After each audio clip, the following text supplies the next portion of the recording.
Ladies and gentlemen, let's go. We ain't got no time to waste. Let's go.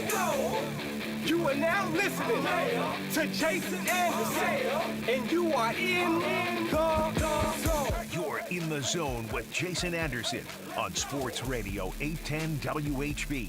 Clifford sprints out, lofts it up, touchdown, Penn State! Unbelievable! Kevon Lee, magical! With 57 seconds to go!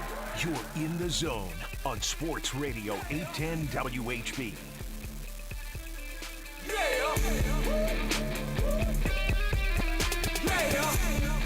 It's back, baby. It is back. Oh, what a night. Magical! What a night that was last night. Mizzou doing what they're supposed to do. The backyard brawl was kind of a brawl and incredibly entertaining. Penn State, Purdue. That was a blast last night to watch those games because Mizzou had already put out the lights on Louisiana Tech last night when you could watch really the last quarter. I mean, the whole game was fun watching the multiple TVs, right? Once I caught up last night with it, and college football is great to watch later than it starts and to catch up, except for when people text you, it might be something that's important.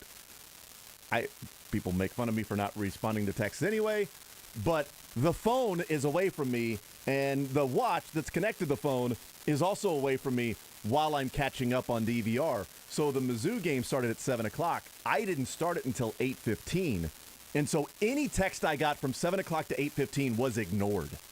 You only missed, like, the first quarter. That was the only bad thing that happened to Mizzou yesterday was that it was 9:15 when the second half started. Like, whoa, hold on, wait a second. College football's back. I saw a text from you on my, it came in, I was driving, because Little Man had baseball practice last night, so about 7:55 we're driving home, and I know that at this point, the game's been on almost an hour. There's the intro stuff, it starts at 7, game's been on for almost an hour, and I see a text from you, and I look down, and it says, gotta feel good to be back. And I didn't know who that was to. Only one is I knew it was to me, and I thought, great, Mizzou's looking awful right now. And so I watched the whole first quarter until 7:55 thinking... That I was talking bleep? No, just like, oh, man, I bet it feels good that, Mizzou's back, got college. I bet it feels good that college football is back, isn't it? And then when I finally checked the text at 9:30 when I caught up, it was a conversation me, you, and Kendall Gammon were having. That Kendall was taking pictures and sending it to us from the Pitt State game last night. On the sideline. Yeah. Not just thinking, but on the sideline. And you were being genuine in saying it's got to feel good to be back and football going again. I thought it was a sarcastic comment. From me? Right. Have a little faith, Jason. But it isn't the worst thing to start an hour and 15 minutes late. Because I don't know if you heard that when I said at 9:30 when I caught up. Yes. I started watching it at 8:15. Yep. I was an hour and 15 minutes late. I caught up with the game an hour and 15 minutes later in the middle of the third quarter.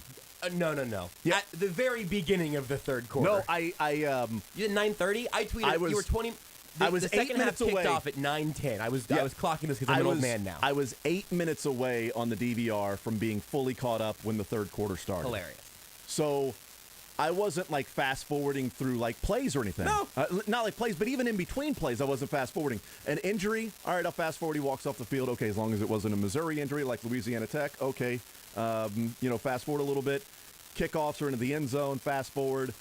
Commercials, obviously fast forward. But other than that, I'm watching the game, and an hour and 15 minutes is what it took me to catch up when I was an hour and 15 minutes behind the game. So I caught up at 9:30, and at that point, boom, I put the multiple TVs on and start watching the different games, and it was just vegging out and just overloading. What it was, it's like you walk through the desert, and you're trying to find any sort of oasis or any sort of water, and then somebody just throws you into an entire tank of water. Yes. And you're not actually supposed to drink water that fast when you've been without for that long, and it's just like just ingesting everything, and just it's over, and like, what just happened? Was that a catch? Was it not a catch? That was a pick six on what should have been a 20-yard gain, and the ball just went through his hands. And the coach that talks about being aggressive and throwing the ball all over the field punted on 4th and 1 in the other team's territory with a 7-point lead in the fourth quarter. But we're an aggressive team, and we throw the ball all over the place. And then Purdue is an aggressive team that with 2.5 minutes to go and up by 3, they're throwing the ball. Constantly. And they're like, every down. Like, I don't care. We're throwing. This is what we do. Every down. At least there's something of an appreciation of we're aggressive. We throw the ball. This is what we do. This is how we move the ball. Clock be damned. We're going to get another possession. And, even if we don't pick up first downs here, we feel like we're going to get the ball back. Maybe we're tied. Maybe we're down 4. I'm going to get the ball back. But we are trying to pick up yards and win the game. First downs equal game over. So we can run the ball 3 times and punt it, or I can pass the ball and pick up first downs, and they can burn their timeouts, and then we'll run it and take a knee when it's over. I get that. Okay, I appreciate that way more than I appreciate we're an aggressive team, 4th and 1 at their 48-yard line with what? 4 minutes to go? 5 minutes to go? I don't even remember what time. It was right around there, because that was right after I made the switch. I hope you're proud of me, man. Do you know when I left? Well, I just told you, I guess. Do you know when I left Mizzou, Louisiana Tech? No, actually, I don't. Brady Cook scramble touchdown. It was 38-10. I was there until 38-10. Good for you. You know what I was doing? I tweeted this out, and I'm going to extend this to the Mizzou fans listening right now. I am excited I'm not emotionally invested like real Mizzou fans are. I am just excited to try to get a seat on the back of the roller coaster and just enjoy the ride, particularly so I can see the Mizzou fans in front of me on the roller coaster, because I think you guys are going to have some real fun highs and lows this year, man. And Mizzou Twitter, I say this with love for everybody listening, Mizzou Twitter is the best local branch of Twitter in the Kansas City sports region, because Mizzou Twitter knows who they are, and they're funny about it, and I really respect that. Yeah, you can't make fun of us because we're doing it for you. Exactly. You take all the power away. Yeah, we are B Rabbit at the end of 8 Mile. Okay, Papa Doc? Here, tell them something they don't already know about me. It's why Aaron Ladd from KSHB 41 is one of my favorite Twitter follows in the world, because he is a Mizzou Atlanta Falcons fan. Oh, God. And that Venn diagram is a circle of just, I know who I am and I know what we are. Yeah. Mizzou fans, if Mizzou fans don't want to be the Falcons, I'm going to tell you, you kind of are. But also, you got that one guy. You might have the real deal. Yeah. That should be able to drag you through an entire college football season, even if you're just trying to split the difference in the SEC. Luther Burden might be the truth, Jason. He looked you could tell that he was different without knowing his name or his number if you just turn on the screen. What else could you possibly ask for? The first touch he had, Yes. which was the little, toss, pass, run, or maybe it was a handoff, whatever it might have been, when he's coming in motion. The first run he had. His first touch was out of the. Was his first touch out of the Wildcat? But then you had the little kind of bubble screen over that ended up going for the touchdown. No, the first one was like on the second drive when they tossed it to him, maybe a run, and he ran to the left side, and there were two guys there, and he showed the leg and then slipped right through that guy's tackle who grabbed one of his legs and slid off of it and picked up 17 yards, whatever it was. Yep. And that was like, okay, that's slippery. Yes. That looked like a guy that had some grease on him that they just weren't bringing down. But it was one play. Not a big deal. And then the screen for a touchdown. The little quick out screen for a touchdown. And I'm like, yeah, this guy is real. There's something about guys, like certain guys, that maybe just a wiggle here or there that are just tougher to bring down. The speed obviously is there. I've talked about this with Lamar Jackson before. Mm-hmm. Like a little wiggle here or there, a slide there, it just makes it a little more difficult to bring him down. And that in one game against Louisiana Tech. Sure. I'll say it a lot. I'll continue to say it for a week. That's fine. They got K-State next week. We'll find out a lot about K-State and Mizzou next weekend in Manhattan. It's Louisiana Tech.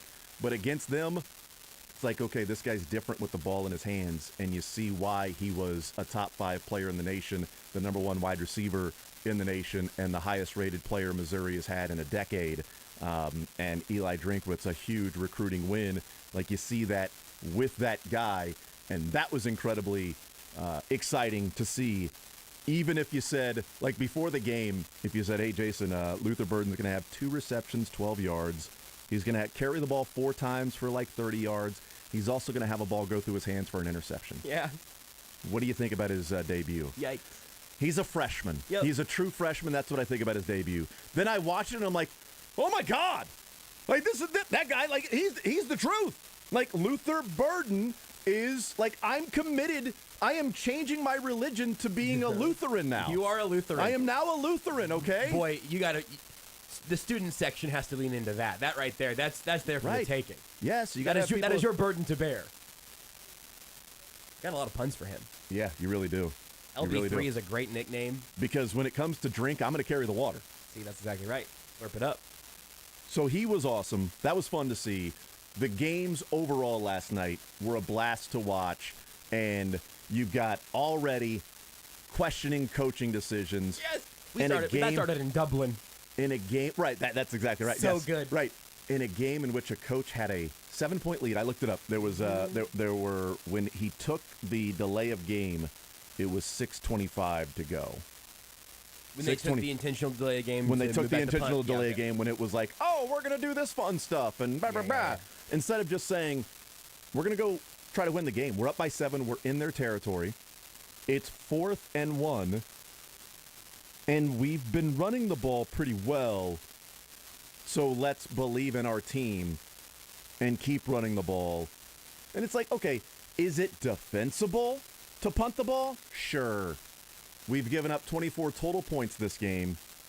They have to score essentially almost a third of the points they've scored all game. Okay? They've driven down the field 3 times all game in 10 possessions. They have to do it this time. Just to tie the game. And they got to go the full length of the field. And if we stop them or get a turnover or they punt, then we can run out. Okay, I get it. It's defensible. It's defensible. But these coaches, man, about aggressiveness. Yes. And you got to be there. And you got to, work. And you got to want it. And you got to do this. And you got to, play through pain. And it's all about being tough and aggressive. And we're throwing the ball. And it's going to be a little bit of an air raid. But we're going to go right down your throats as well. 4th and 1 on their side. Let's try to draw them off sides. Let's punt. What if they stop us? I don't. But if they stop us, we can lose. We can lose the game. You blame me for that. If we punt it, we won't lose because we certainly won't have a pick 6 on a pass that should have been caught for 20 yards. I mean, they punted the ball. Or a puke 6. That's true. Well, that I like both of them. I do too. Neil Brown punted the ball. They ran one play, and they punted the ball up 7 with 6 minutes to go. They ended up running one more play, and they were down 7. We mentally went to the exact same place on this, which makes me happy, although a little bit sad, I guess. One of us this is bad news for. But it is so funny to me that you have these million-dollar corporations under the realm of education in this billion-dollar industry with these head coaches making all of this money who will spend an entire spring coaching up teenagers to put their body on the line. I want you to be willing, blood, sweat, tears, break your bones, barf out your guts on the sideline. Hit somebody! Just hit somebody and just Go! be tougher. Work a little harder, be a little tougher, be a little more resilient, get every edge you possibly can. 4th and 2. Let's kick it back to the other team. 4th and 1! Let's kick it back to the other team here now. 4th and 1. I know we talked about Scott Frost earlier this week. I would rather be in a Scott Frost position where I'm leading and I'm like, you know what? Let's do an onside kick. Let's have a little fun here. Sure. They had 6 more possessions to go and score 3 more points just to simply tie the game, okay? I know people are clowning Scott Frost for going for the onside kick and thinking, well, they took all the momentum away. All right, well, if your team folds that quickly, you should be fired anyway. If that's what cost your team the game is that with 8 minutes to go in the third quarter, you didn't get an onside kick, which, by the way, your whole sideline had better have been ready for. Yeah. The defense needed to be ready for. Hey, guys, we're onside kicking here, okay? Let's be ready to get out there. We might be working half the field. Offense, onside kicking. Let's be ready to go right out there. Here's the play we're going to run. We're going to hit them over the top. We're going to punk them. We're going to win this game right here, okay? But if we don't, defense, go out there, get the ball back, all right? Be ready to go. Everybody on the sideline has to be ready for that. They don't get the onside kick, and it's like, well, they just shut down then. They lost all the momentum. Well, then fire the coach. If it's that easy for your team to mentally collapse, then you, in year 5, haven't done nearly a good enough job to build your program. And maybe Nebraska donors and, alumni and fans would probably say, well, yeah, that's the case. Maybe that's why you're losing all these close games. Regardless, I'd rather have that than a coach on 4th and 1 in pit territory, up by 7 with 6 minutes to go, punt the ball. And the next time you run 2 plays, you're down 7 because they score, interception, they run it back, and you get the ball, and your offensive line has been kind of atrocious at different times throwing the ball. Maybe that's why you were worried about it with 4th and 1. Like, my offensive line, I don't know, can I run the ball? You've been running the ball pretty well. And then it ends with a what looked like a catch live, and then wasn't a catch, and it's like the ball slid on the ground. I retweeted Every Day Should Be Saturday Twitter account. Gosh, I should know his real name, but it's a fun college football Twitter account.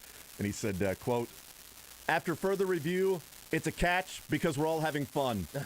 And I'm like, that's the correct ruling. Yes. That's the correct ruling. It is a catch because we're having too much fun here, guys. Yes. Okay, so we're going to keep this thing rolling. Let's have some overtime here. Let's see what happens. Let's get weird. NFL Street had this right. Just have style points. Like, be able to build up your style points. Let them cash them in for a time that you can, negate a review. You can say, hey, I'm challenging the challenge. Your challenge is now invalid. We just get to do it because we got cool style points. So like around the horn when Tony Reali's giving points as they're talking, like somebody's just randomly, a judge is randomly awarding style points to somebody?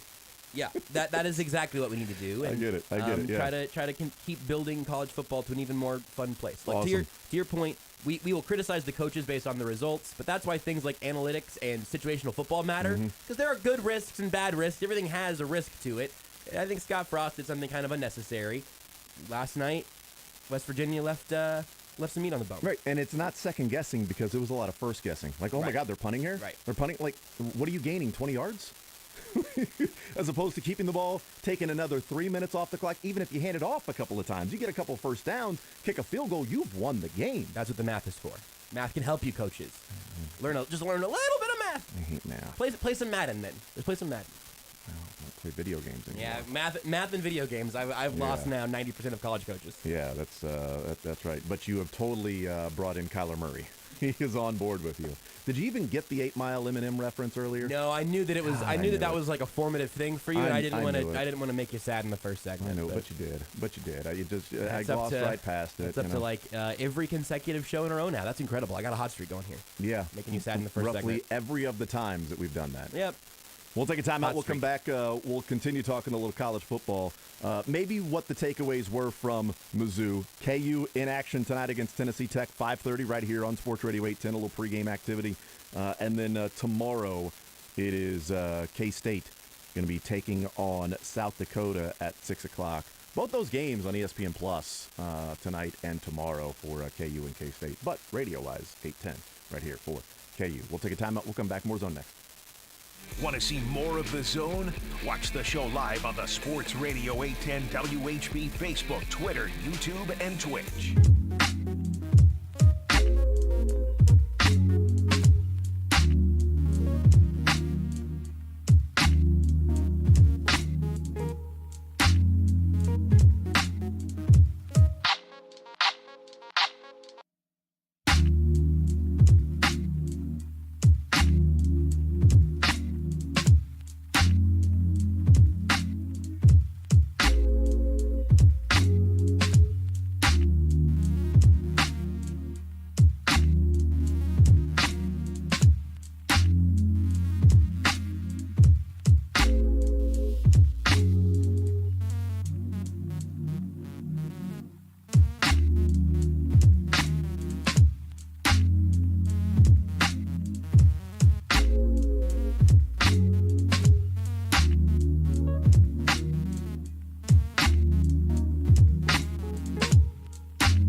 The Zone with Jason Anderson. Sorry you didn't have any friends. I did not. Weekdays from 10 to 2 on Sports Radio 810 WHB.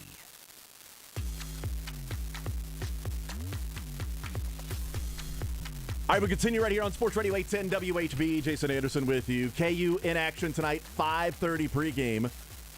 Not that, I mean, Seren. Oh, it's a Friday and I got Monday off and I'm going to take an extra half hour off. What a part-timer, huh? It's about time Seren does some work. Why even show up and do the show if you get to leave at 5:30? All you're doing is 3.5 hours. You can do that in your sleep. It's the final 30 minutes of the week that really is difficult. That's the most difficult 30 minutes of sports radio, the final 30 of the week. We're having a lot of fun here, but Yeah. I would like to see if Seren could do 3.5 hours in his sleep. Because I don't think that almost any human being on planet Earth could do that. I think Seren might be able to. He doesn't sleep. He just doesn't have a podcast. I actually think Seren may only sleep 3.5 hours. Yeah, So, for sure. I mean, Because he's got so many podcasts to do on the side. Hey, I think if he I don't just even goes think that's into the like case. he goes into a fugue state like an elf, you know? Like I don't he's even think just that's not the really case. asleep. He's always making content. Like an elf? Yeah, like an elf. Knowing him for From what? the movie Elf, obviously. Yeah, like Buddy the Elf. Never. No. Yeah. They go into a half sleep trance like state. That might be like D&D elves. Honestly, I'm really not sure, but I know that somewhere in my brain for some reason. Huh. They don't fully sleep. They just sort of rest.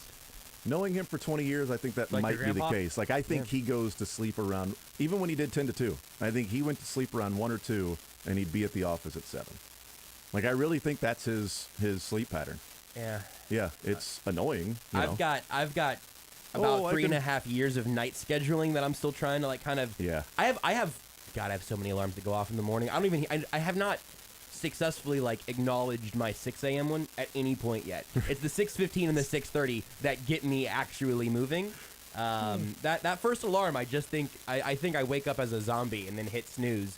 I would love for it to actually wake me up. I've got my phone, my alarm, my Apple Watch buzzes me. I need a taser. So I'm dressed, ready to go, downstairs, sitting at the table, doing prep work by the time your first alarm goes off that you do not acknowledge. What time do you get up?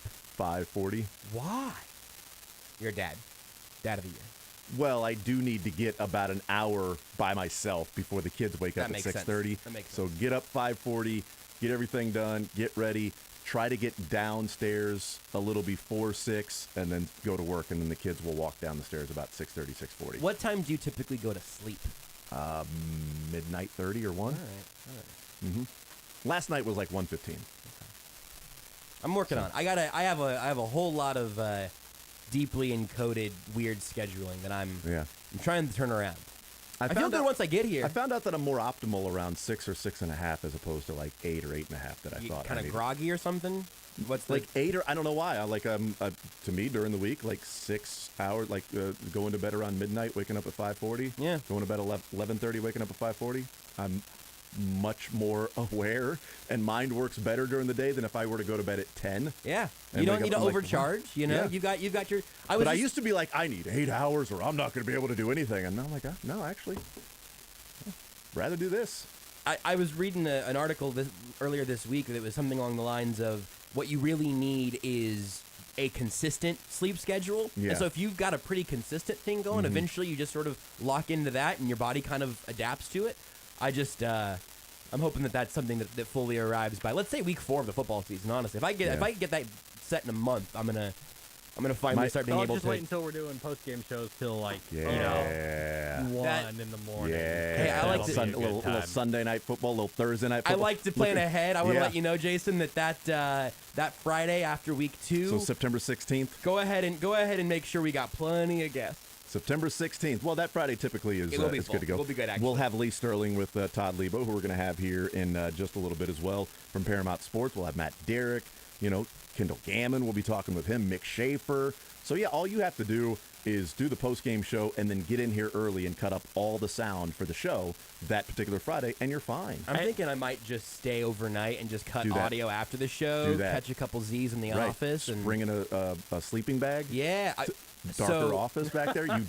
You don't have a window there, so you can really. That was the knowing laugh of somebody who knows too much about me. Okay. I multiple times in college unrolled a sleeping bag under my desk in the office at the student newspaper at Mid-American Nazarene.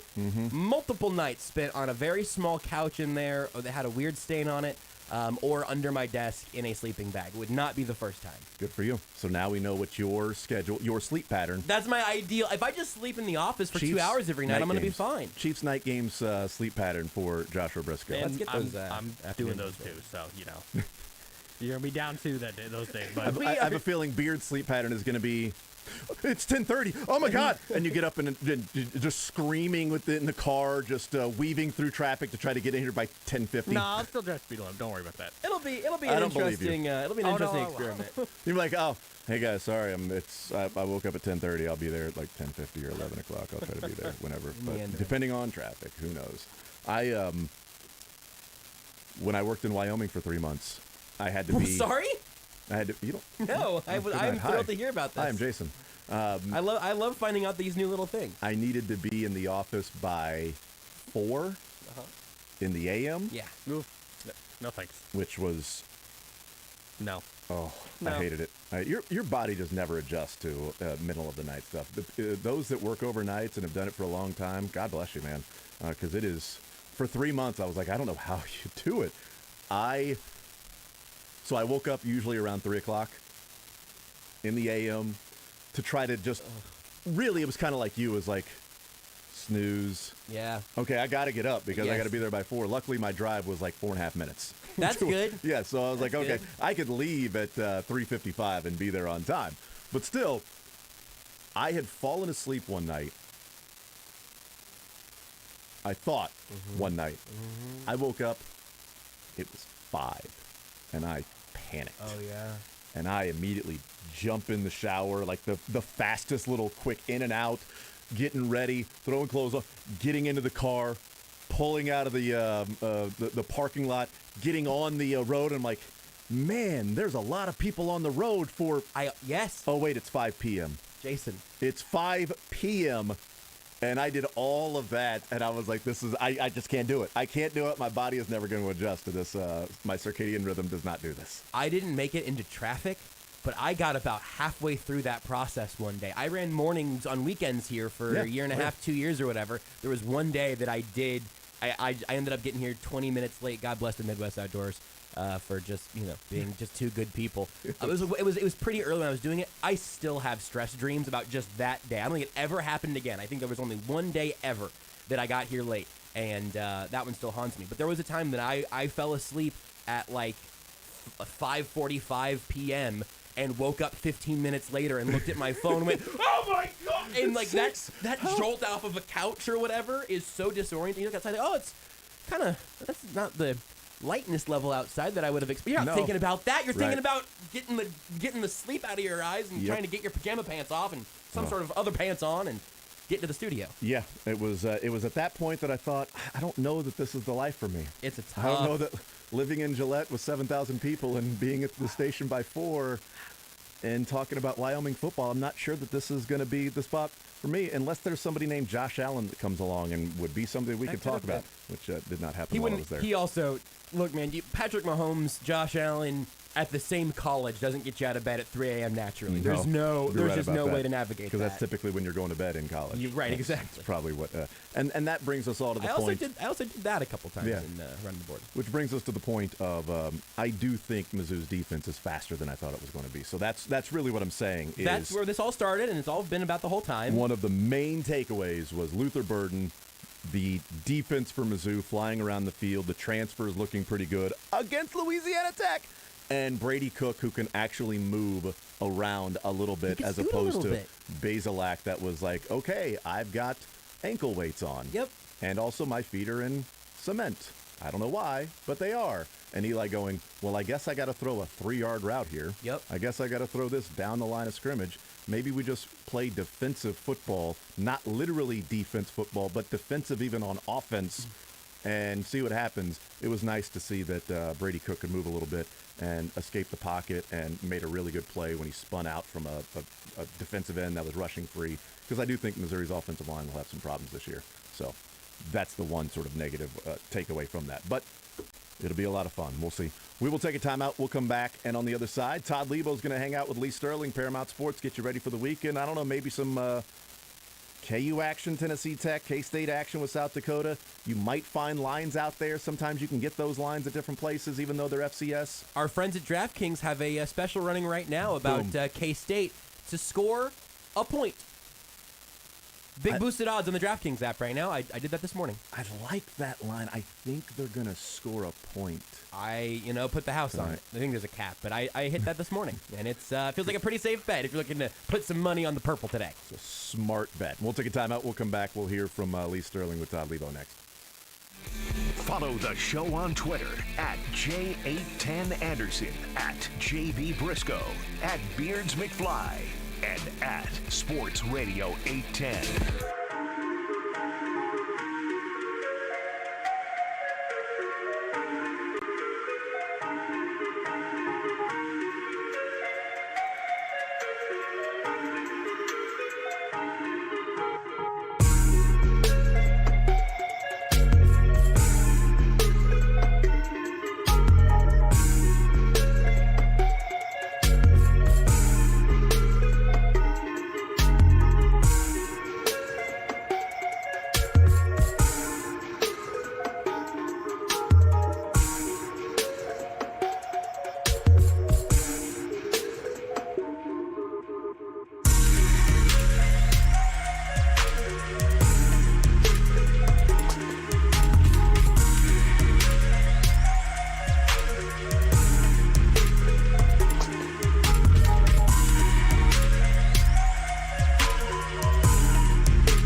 who's going to win and by how much. You're about to find out from National Sports Handicapping Champion Lee Sterling on The Zone.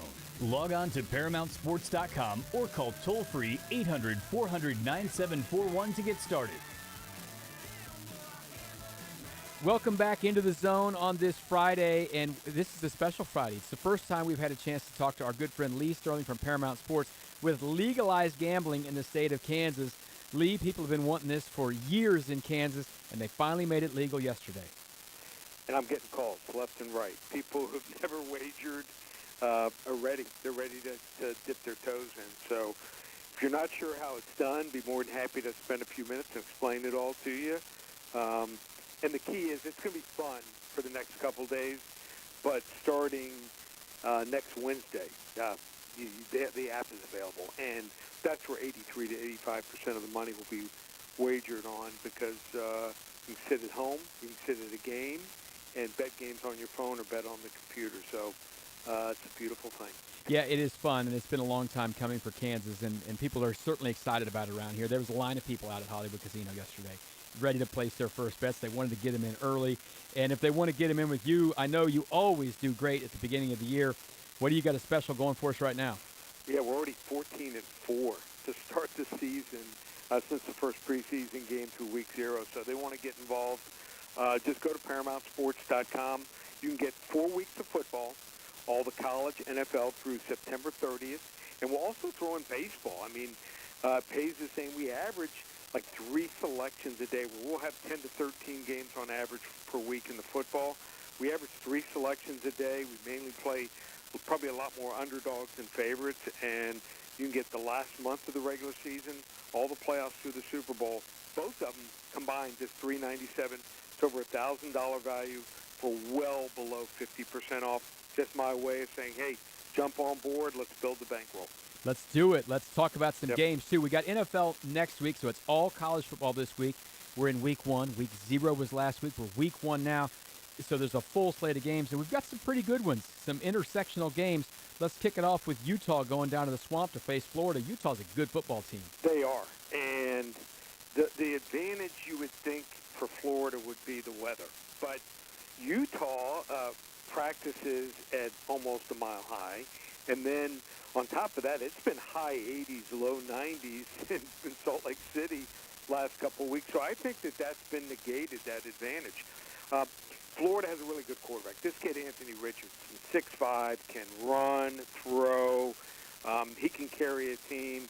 But outside of him and a couple DBs, I just don't think there's a ton of talent on this team. Billy Napier's doing a good job. He's got like 65 different coaches, so they can pretty much visit every other high school every other day. But and he's recruiting. But that's next year. I think it's going to take a year or two to replenish the lineup here. And Cam Rice, really good at quarterback, over 20 touchdowns last year throwing the football, and he didn't even start off the year as a starter. 499 yards rushing also. And Tavion Thomas, no one talks about this guy. Here's a running back that gained over 1,100 yards last year, and he didn't start the year as a starter with 21 touchdowns. Unless Anthony Richardson throws for 300-plus yards and runs for close to 100, I don't see him winning. I like Utah 31-23. Got another East Coast, West Coast one. This one's going to be in Atlanta, right? It's the the Chick-fil-A. I got a buddy who works. I got to say it right. It's a Chick-fil-A Classic. Yep. It's Georgia, 17-point favorite. Now they're the champs from last year. Right. They lost a lot of players, but they're still a huge favorite against a new program in Oregon. Yeah, the two storylines I see in this game is Georgia's losses on defense, 8 out of 11 starters, and a lot of guys that will be contributing immediately in the NFL. I think they can reload, but I think it's going to take them 2 years, where a team like Alabama might be able to do it in 1 year. And then the other storyline, Oregon head coach Dan Lanning was the defensive coordinator for Georgia the last 3 years. So this familiarity here can't be ignored. He knows the schemes and personnel, and I think that's worth 4, 5, or 6 points. So I think Stetson Bennett's fine. The supporting cast might be a little bit better this year, especially at tight end, but I don't think he can carry a team. And Oregon, under the radar, they returned 8 starters on offense, all 5 starting offensive linemen that put up 35 points at Ohio State in that upset win. Bo Nix comes over from Auburn, where he played for like 15 years. And then Chase Cota, 6'3 receiver, from UCLA, a nice acquisition there.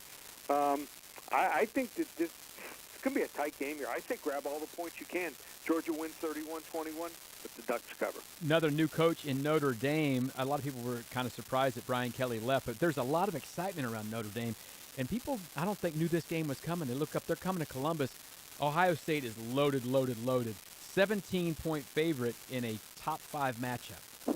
Yeah, I like what I'm hearing out of Notre Dame. I think Marcus Freeman's a nice fit.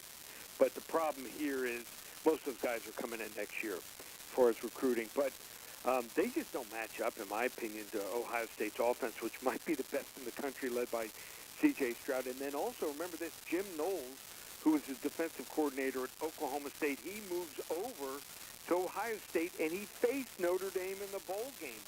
So being able to face the same team two games in a row, I think, is a big advantage here. I just think Ohio State has way better athletes and more speed here. Notre Dame 0-2 against the spread versus ranked opponents last year. They never seem to be able to compete versus the elite teams. I'm going to call it to the woodshed. Ohio State 48-20. Yeah, that was an under the radar hire for Ohio State. Oklahoma State had a lot of success last year with Knowles, and then you know what? Start paying some money like that, you're going to leave. All right, brand new coach in Oklahoma as well. I love what I'm hearing out of the program. Brent Venables is bringing what he brings, right? They want to get tougher and stronger.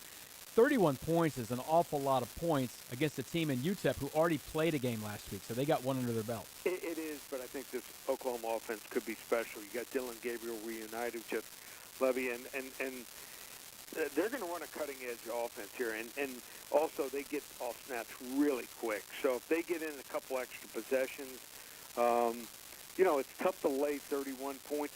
They might be able to cover it here. Last week, North Texas quarterback Austin Ames, he had 3 touchdown passes. He only had 9 all of last year. So Gavin Hardison, kind of pedestrian quarterback, 18 touchdowns, but he throws some big-time interceptions. Last year he had 13 of them, just 1 touchdown last week here. They were in the red zone all night long against North Texas. Couldn't punch it in here. Yeah, OU's defense is vulnerable, but not against this opponent here. I think they're going to make a statement. OU 56-14. I like that talk. That's what I want to hear. All right, now K-State, some people quietly optimistic about K-State, not just for this game here. They're a 25-point favorite against South Dakota, but for the year. This is Adrian Martinez's first chance to put his stamp on K-State's program at quarterback. It is, but it might take a little bit of time. And remember, they have Missouri next week. South Dakota, I mean, under the radar. They finished last year at 7-5. They made the FCA playoffs here. They lost to Southern Illinois in the first round, but they're not going to beat themselves. And you know, do you really want to lay, big points here? 25 points for a team that they run the ball and get off plays bottom 5 in the country as far as time. So if they only have, let's say, 8 or 9 possessions, they're going to have to score probably on 6 of those 9 possessions, and I don't know if that's possible here. So I'm going to take the points. I think Kansas State wins this game, probably something like 35-17, but I think the line's just a little high. All right, your game of the week, Nebraska. I don't know what to think about Nebraska, right? They're 22-point favorite now. They were supposed to roll last week. It didn't happen for them out in Ireland. You got this for your game of the week, though. Big game. They need to win this game. It's that important. They want to get this game anyone. I got a real strong opinion on this game. Call 800-400-9741. Again, the number 800-400-9741. We'll hand you this game for free. You want to hop on board. Now is the time. We're 14-4 out of the gate. You can get 4 weeks of games from now through September 30th of football. 4 weeks, 10 to 13 games a week on average. And then you'll also get baseball thrown in over $1,000 value, just $397. ParamountSports.com. Click on the Purchase Picks emblem at the top of the page on the home page, or call us here at the office, 800-400-9741. That's Lee Sterling from Paramount Sports. It's more important than ever now because it's legal in the state of Kansas to know what you're doing. Give them a call, 800-400-9741, or check them out at ParamountSports.com. You're in the zone on Sports Radio 810 WHB.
The Zone with Jason Anderson. Byron Pringle was born before you were. Yeah. And Byron Pringle was born when I was a junior in college.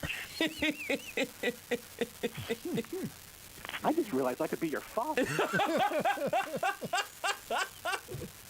I mean, my social life would have had to have gone much, much better. But Weekdays from 10 to 2 on Sports Radio 810 WHB.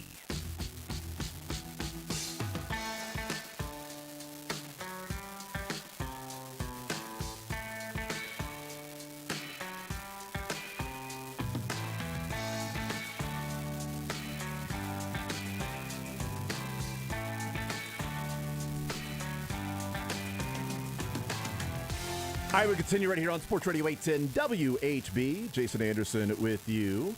Joshua Brisco, Beards, Matt Derrick hanging out with us from Chiefs Digest. Matt, what's up, man? I want you to know I'm here on 6 hours and 36 minutes of sleep. Good for you. Good for you. My sleep score was 74. Hey, how about that, And I got up at 7:28, and by 9 o'clock, I was falling asleep at my laptop. Okay. So, All right, so is that an optimal? What is your optimal sleep time? if I don't get 8 hours, there's problems. Wow. Okay. I used to be, And I never get 8 hours. So, it's one of those So things. it's just always a problem. It's always a problem. What's your sleep app that you're tracking all that stuff through? Because I saw you look at your Apple Watch, and It my is Apple my- Watch is on my. Well, I have a Fitbit. Whoa! Yeah, Okay. Apple Watch. Fitbit. I like the idea of getting a sleep score. I'm not. Yeah. I'm on a budget over here. I understand. Right? I mean, listen, my very expensive. I think I've got the Gen 3 Apple Watch. I think they're on like 7 or 8 now, so I don't feel too bougie about it. But it lets me check my blood sugar real easy. So See, that here's works the for me. thing. I'm sure a Fitbit also I feel would. fine right now, and my watch gave me a 56 sleep score last night. But I feel fine. So coming up at like 3 o'clock, I may need to, go and nap once I get the kids home from school or whatever. Well, really just because Everett's coming in today because it's a half day. So wife's going to go and pick him up and drop him off. So we'll hang out with Everett for the last couple of hours of the show. Sorry, I didn't do a good enough job, Beards. That's okay. Beards just had to walk in here to fix the video because Josh didn't listen well enough. Yeah, I was already falling asleep at 9 o'clock despite having about 16 ounces of caffeine. Okay. And so now I've had about 60 ounces of caffeine. So I should be ready for the hour. So have you seen this, speaking of almost falling asleep at like 9, have you seen this TikTok thing going on with wives that are videoing themselves with the background being like a hallway or something, right? Mm-hmm. And then the line that they write on the TikTok is, they say if you play this song, your husband will come running. And then you hear, and they're playing the song, and they're just kind of smiling, and in the background, all of a sudden, the husband comes running in, and then looks and goes, and then turns around, and it's like all over TikTok, like these wives are saying, the husbands will come running because it's football season, and they're just playing the music, and immediately, like, guys come, whoa, where's it at? Honey, are you watching football? Tear your ACL if the carpet slips. If you have a rug that slides underneath you, they turn that corner too fast. One dude like is running down the stairs and turning and looking at the TV, and then looks over and is like, whatever, and then goes back upstairs like, whatever. So I thought that was pretty good. It kind of reminded me of when you're like 9 o'clock, I'm ready to fall asleep, because one of them, their husband had just laid down, and then he had started to fall asleep, and she played the music, and he wakes up and he looks over at the TV, and then he sees her, looks at the camera, and just does a little smile, and then lays back down and closes his eyes. Like, so true right now. What are your significant other's relationships with football? Oh, they hate it. Okay. All right. So what I figured out with Renee is that she doesn't want to watch football, but I think this is shout out to Renee's dad. There's just football on the TV at their house for her growing up. So she finds it to be a very easy thing to fall asleep to, which is fine. She can just sit there and fall asleep while I'm, snorting crushed up Luther Burton chips. Nancy does not Pop Rocks for some reason. Does not like to watch football on TV. I don't know if I've ever gotten her to watch more than about 2 minutes of football on TV. Kaylin likes to go. Like, she'll go for the event and like the tailgating and hanging out, not really to be watching the game, but just to be socializing and be around the action and the fun and the event. I did drag her to some Mizzou games when I had season tickets. No wonder she doesn't like watching. Yeah, I mean, geez, she loved Henry Josie. Oh, that's it. That's my wife's favorite Mizzou player. It's Henry Josie. And whenever Missouri was on defense, she would start screaming, "Pull his leg off!" She got into it, but oh my God, I love that so much. But in person, that's a different thing. Watching on TV, zero interest whatsoever. See, she's from the bluegrass state. She's from, where there's basketball, and that's what it's all about. And so they weren't a football family. They don't watch football. She finds it soothing to hear basketball shoes squeaking with basketball games being on. She's like, I will watch that. She loves basketball. So she'll sit down and watch a UK basketball game if I'm watching that just for like fun or whatever because of her, and Everett will watch that, right? Because he's okay in being a UK basketball fan, but not a football fan. So she watches those games, and she can have that on in the background if I'm watching something while she's doing other things. She hates the sound of football because it's just not what she grew up with, and she knows how much I love it, and she knows how long the games are. College basketball, 2 hours in and out, done. 2:15, 2 hours, 15 minutes in and out, you're done. College football started at 7. It's 10 o'clock, and there's 14 minutes left to go in the fourth quarter. Literally in that 2:15 that you just mentioned, halftime kicked off. The second half kicked off right after 2:15 And that's yesterday. why she's like, okay, so you're watching 3 games in college football every weekend, KU, K-State, Mizzou. Then you're watching the Chiefs. That's 3 hours. That's 15 hours on Saturday and Sunday, whereas Mizzou, KU, and K-State would be 6 or like 6:45, 6 hours. Well, every Mizzou game goes 4 hours. Yeah, so. but like basketball, like those 3 basketball games, Mizzou, KU, K-State, those 3 basketball games would be 6.5 hours, yeah. 6 hours on an entire weekend.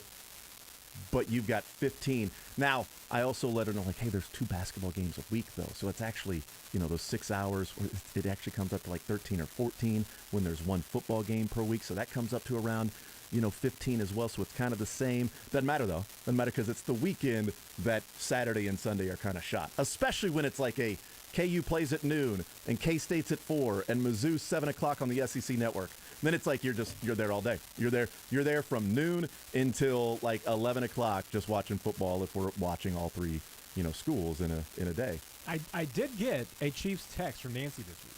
Oh, however. okay. It was Vitaly is going to the Raiders. How? And then sad face emoji. I was also having a sad face emoji when I saw that because I figured that was gonna cause some consternation.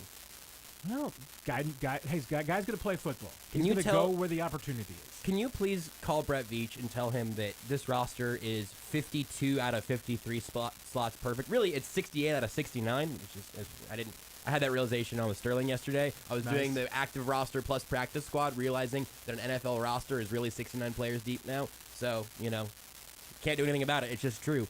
But I can't believe they let him go. Anybody else that would? It's going to be a mistake. Anybody else that would hurt her feelings? Besides the obvious, like Kelsey and Mahomes, like that, but like the fringe guys, like wow, that they're a fan of that person. The only other news that she learned of the week when she came home was that she did ask me because she heard that Darius Fountain got waived, and she asked how that could happen. Yeah. See, so she's got an affinity for a couple of players. Yeah. There you go. It sounds awesome. Like I don't want to project too much, but it sounds like she is invested in the players that you probably continue to talk about after you get home on occasion, like ones that you have. Either a relationship with, or in Vitaly's case, a fierce competition with. She follows the Twitter account. So, all right, there you go. Well, what she knows about the Chiefs, she gets from my Twitter account. I do think she generally follows me and I think Bears on Twitter. I think you're going to start running away with the competition with you and Vitaly. Moving forward, I got a pretty good chance being to get first at Chiefs practice. I think it's just going to be a bloodbath now. He's going to beat me good in the Raiders practice though. So hey, what's Nancy's Twitter account? I don't remember off the top of my head because she has one of those Twitter accounts that they just suggest you a bunch of numbers at the end of it. Okay, so she's Nancy Nancy 197643. Something so like she's that. A bot. Yeah. She's a bot. If you were to go, the only thing that would distinguish her from being a bot is that she does have a picture of our cat as her avatar. No, that's an absolute bot. She's got a picture of it. A cat. There's no egg. A cat picture still is cat very with the close. numbers is an absolute bot. If she tweeted one thing controversial, she would be dismissed forever as not a real person or a Twitter account. Hey, a little housekeeping. I know we like to do that with press conferences when it's like, hey, Andy, I know you're going to get all these some injuries and transactions but real quick, here. Brad, he will have a follow-up, just so. Yes, and I do appreciate thank you doing for my this. time. I do appreciate you doing this, Matt. So Curtis and I were talking about this before the show, and I was thinking about it last night, but I hadn't, written anything down for it. But are they ever going to put Blake Bell on the IR? Because I had to go back and look. In 2019, when Henne made the roster and then they put him on IR, it was literally the next day. Yeah. They released the 53-man roster on August 31st. September 1st, Henne went on IR, and they moved some things around at that point. I thought it was going to be Wednesday. It's now Friday. Is it ever going to happen? Remember, in relationship to the first game, that we're not even to the point in the calendar yet. Well, that's a good because point. that used to be once upon a time. I mean, when those moves were made, the cuts weren't until tomorrow, and then the moves would have been made on Sunday. So, yeah, it's a little bit tricky there, but this does fit in with kind of Brett Veach and the Chiefs' mentality, which is don't make a move until you have to. So September 8th was the first game against Jacksonville in 2019. Yeah. Rosters were due August 31st. On Saturday. IR'd Chad Henne on September 1st, so literally 1 week before they played the game. So what we're saying is Blake Bell on Sunday will be IR'd. But it's like, don't make the move until you absolutely have to. Understandable. I get it. Are they waiting to really, figure out, does Blake Bell need to go? Because it's already been reported, right? Like, I don't... Yeah. Whether it was Herbie or Nate or Sam, whoever it was, they're not just going to say, well, we kind of think this is going to happen, so let me put it out there and be the first. No, they're going to get information that Blake Bell has made the roster, will go on the IR, and Elijah Lee is the one that will be re-signed because he's a vested veteran and be brought back. The only peculiarity, and I'm not sure that there's any. I don't know. I mean, obviously, I can't see that there's any significant difference about when you put Blake Bell on. Yeah. I mean, it's just odd. We've going to miss the first 4 games of the season regardless. It's just weird. Like I said, just a little housekeeping, because we had been talking about it for the last week or so, week and a half, about, well, Blake Bell's going to make the roster go on IR. Well, when? Yeah. But again, there's 9 days away. There's, Juju Smith-Schuster away from, the game getting underway and playing. So, and like I said, I mean, Brett Veach doesn't like to have to make a move until he has to. So there's no benefit to doing it now versus later. So why not wait? There'd have to be some other corresponding things, right? Because Elijah Lee, we're still on the same page on that, right? Elijah Lee's going to end up on the active roster, probably. Mm-hmm. Yeah. So that would open up a practice squad spot. I don't know if that's if there's anybody floating around right now, or maybe they're waiting to see if anybody else gets moved to try to open that spot up. I don't know. Yeah, if you wanted that practice squad spot for somebody else, then maybe you go ahead and make the move. That's kind of what I was thinking. right, That's that's what's interesting. It is a sort of roster spot. Right, you got 16, and you're filling one of them with Elijah Lee right now. So if you were to say, oh, we would have liked the guy to sign that guy, but he went over there. Conversely, yes, there's still some waiver wire moves being made around the league. That makes sense. What if somebody you like gets waived? True. You say, wait a minute, we got a 53 spot. We could put this guy on for Blake Bell. We don't need to good move point. up Elijah Lee yet. That's an interesting point. So when the Chiefs are 9 days away, what's the number 9 you think of first? I said they're Juju Smith-Schuster away from the season starting. I'm picturing a quarterback, but I'm trying to remember. Was Tyler Bray 9? Yes! You both had Tyler Bray. I thought of Brisco Tyler with Bray before I thought of Juju Smith-Schuster. In fairness, I've only seen Juju wearing that number on a real field for 3 total minutes, so I don't feel too bad about that. Opening drive of the preseason game. I was ready to throw it all away for Tyler Bray. Unfortunately, so was he. So there were 3 quarterbacks before Juju Smith-Schuster and since Nick Novak in 2008 that had number 9. Tyler Bray. The other ones, Brisco couldn't get either one because he's a big dumbhead. I'm a big idiot. Other quarterbacks that wore 9 since then. Gosh, since 2008. Man. I want to say one of those hobos like Brady Quinn or something. Brady Quinn? Boom! In 2012. I'm out. That's Yeah, my hit win. that shot and I'll take you out of it. There you go. That's my win. And the other one being Kyle Shermer. Oh, I did get to Kyle Shermer. I assumed forgot that was about Brady going Quinn. to be... You only got to Kyle Shermer because I walked you there. Sports and leisure rules, I got 2 out of 3. But then I pushed your head into the water to make you drink. That's what it felt like. And then you were like, Kyle Shermer! Yeah, because I was like, and you flushed the toilet, and I was like, Jason, this feels really unnecessary. And you were like, this is because of things that happened to me in high school. I was like, okay, Jason. I knew it was going to be somebody since Tyler Bray. Mm-hmm. There was one. They should have retired it. Sneaking in there. They should have retired it for at least number 3 quarterbacks, because there will never be a number 3 quarterback that captures the imagination quite like Tyler Bray. And tomorrow will be Matt Moore away from there you go. the Chiefs, or Nick Lowry. Or Recently Shane Buechele, but now not anymore. Or He's Troy wearing number Aikman. 12. Or Come on, let's pick a good quarterback. Like Shane Buechele. or Justin Ross or Carlos Dunlap. Keep Two forgetting different that Carlos nights. Dunlap's Two different running nights great. this summer. You There can you go go. with. All right. So the roster for the Chiefs. Any surprises? Shane Buechele's the third quarterback. He made it. That seems to be the main conversation people are having is the value in keeping Shane Buechele on the roster for running backs. I talked about it earlier this week. They typically only keep 3. They keep 3 running backs. They keep 2 quarterbacks. They only activate 3 running backs even when they have 4 on the roster, which is what they had last year at different times. When all the running backs were healthy, they still kept Gore, Edwards-Helaire, McKinnon, and Darrell Williams on the active roster, or on the roster, but only 3 of them were activated. Those are the 2 big surprises for me. The same takeaways, the same surprises, same reaction of those 2 particular positions? I mean, to a degree, there was nothing that was a huge surprise. It was, to me, it was always, and I think this held true, the depth chart held. There wasn't, outside of Darian Kennard, there wasn't anything that you would say, okay, wait a minute, this is the, clearly from camp, this is the 6th best linebacker, and they kept him. Or this was the 7th best receiver, and they kept him for some reason. None of that. I mean, That's a good point. This was strictly, at the end, roster decisions between quarterback 3, wide receiver 6, running back 5, linebacker 5 and 6, O-line quarterback 9. 6. Yeah. I mean, that was ultimately the dividing line on this roster. And I thought all of those, could have gone either way. So they're outside of, like I said, outside of Darian Kennard being the guy that they ended up keeping, that from the depth chart standpoint didn't really stand out, everything else was a defensible decision. Ronald Jones, it was a coin flip. That position. Shane Buechele was a coin flip. Even defensive line. Clearly Danny Shelton was your 5th defensive tackle, and the question was, are you going to keep 5 defensive tackles and 5 defensive ends, or is it going to be 6 and 4? Well, it ended up being 6 and 4, so you keep both of the guys that were on the defensive end bubble.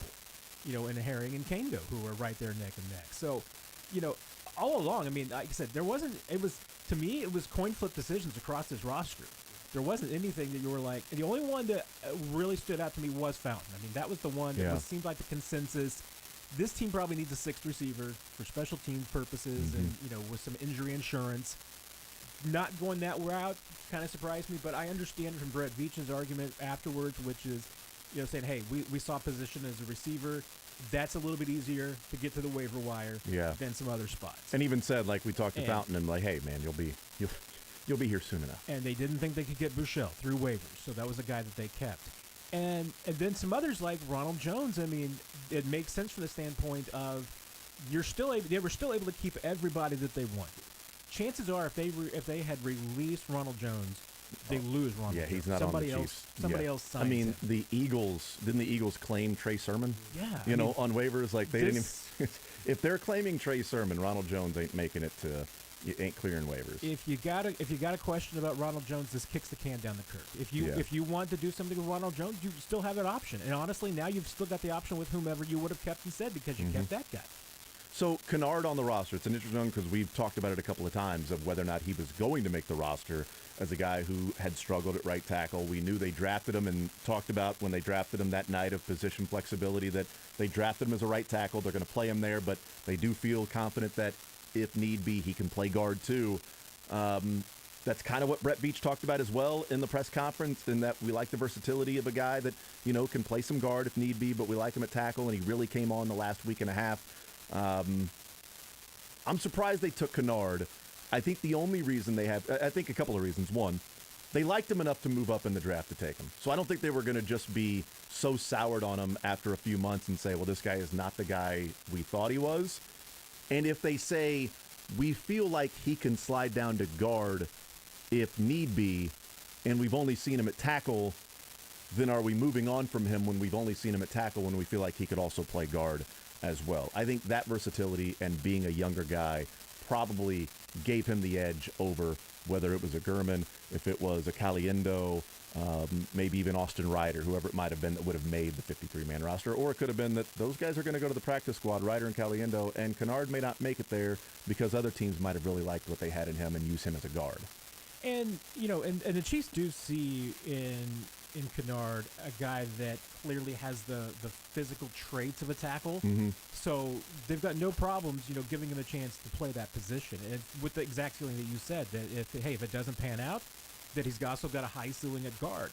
The thing is that one of the reasons why I think that he probably went as late as he did in the draft was that Darian Kennard ended the draft with the mentality, I want to play tackle in the NFL. And teams that weren't willing to give him that spot didn't want to invest that high of a pick. Yeah. If Darian Kennard, had told NFL teams, I want to play guard, he may have gone second or third round. I mean, he may have gone much higher, which would have meant that there probably would have been teams on the waiver wire that were like, okay, wait, we don't have to give up a draft pick now. Now we're just going to get him and bring him in and see what he can do with no investment.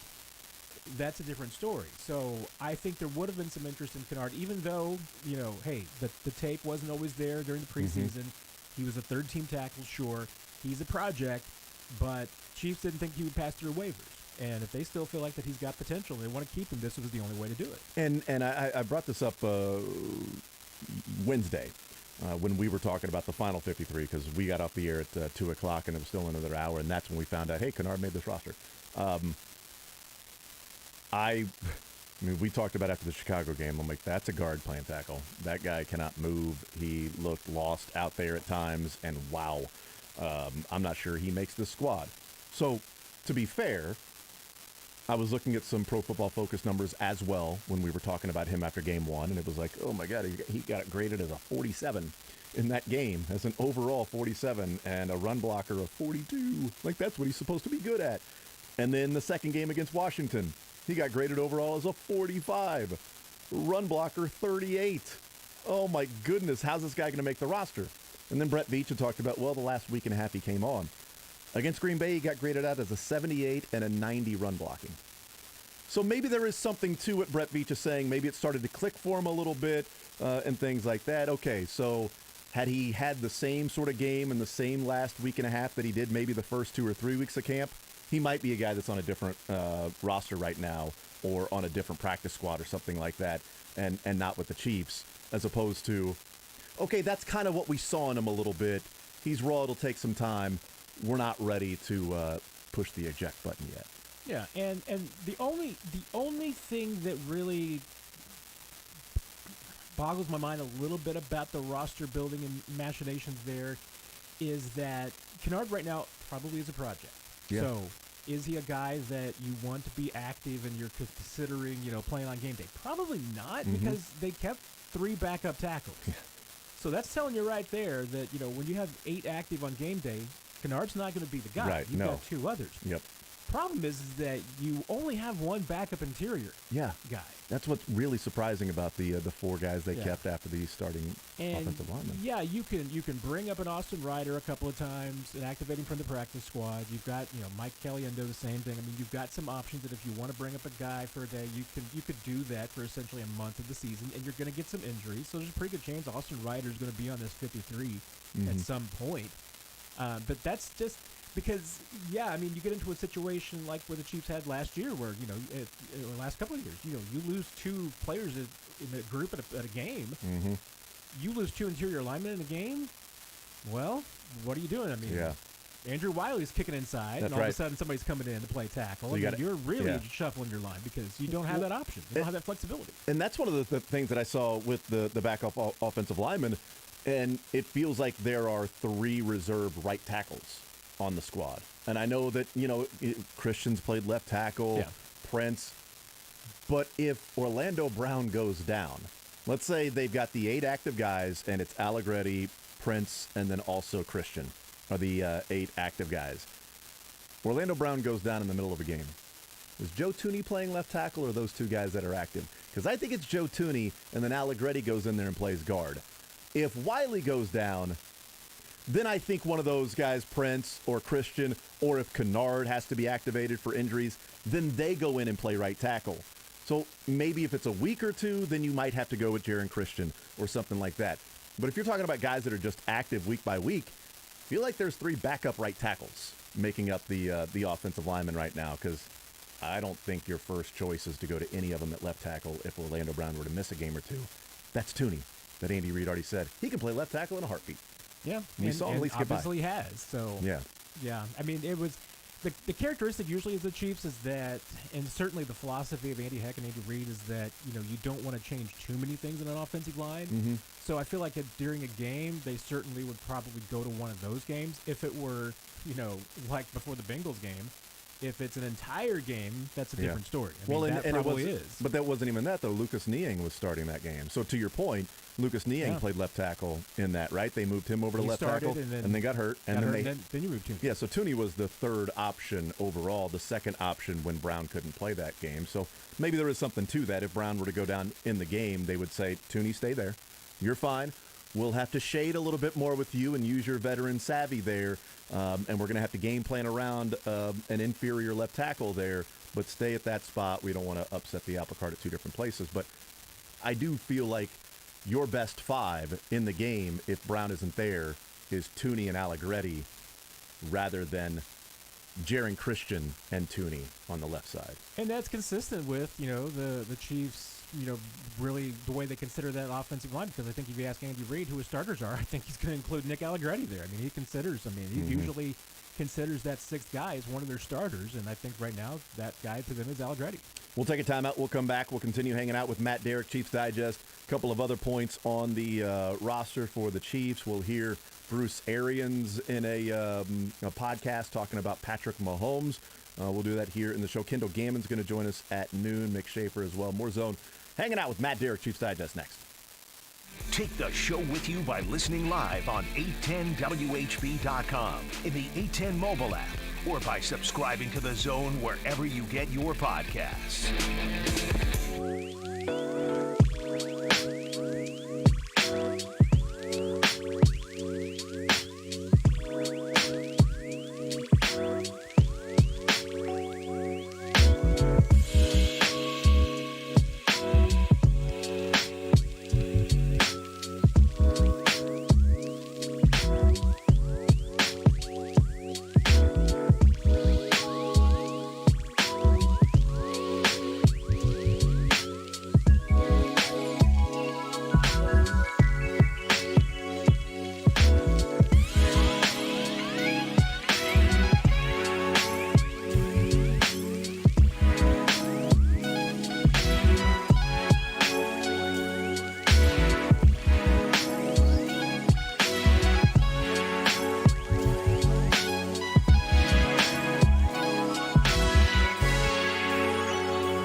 The Zone with Jason Anderson That's a clown take, bro. on Sports Radio 810.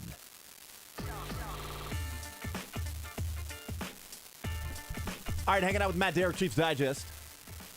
Heading up until noon with Matt. We'll talk with Kendall Gammon.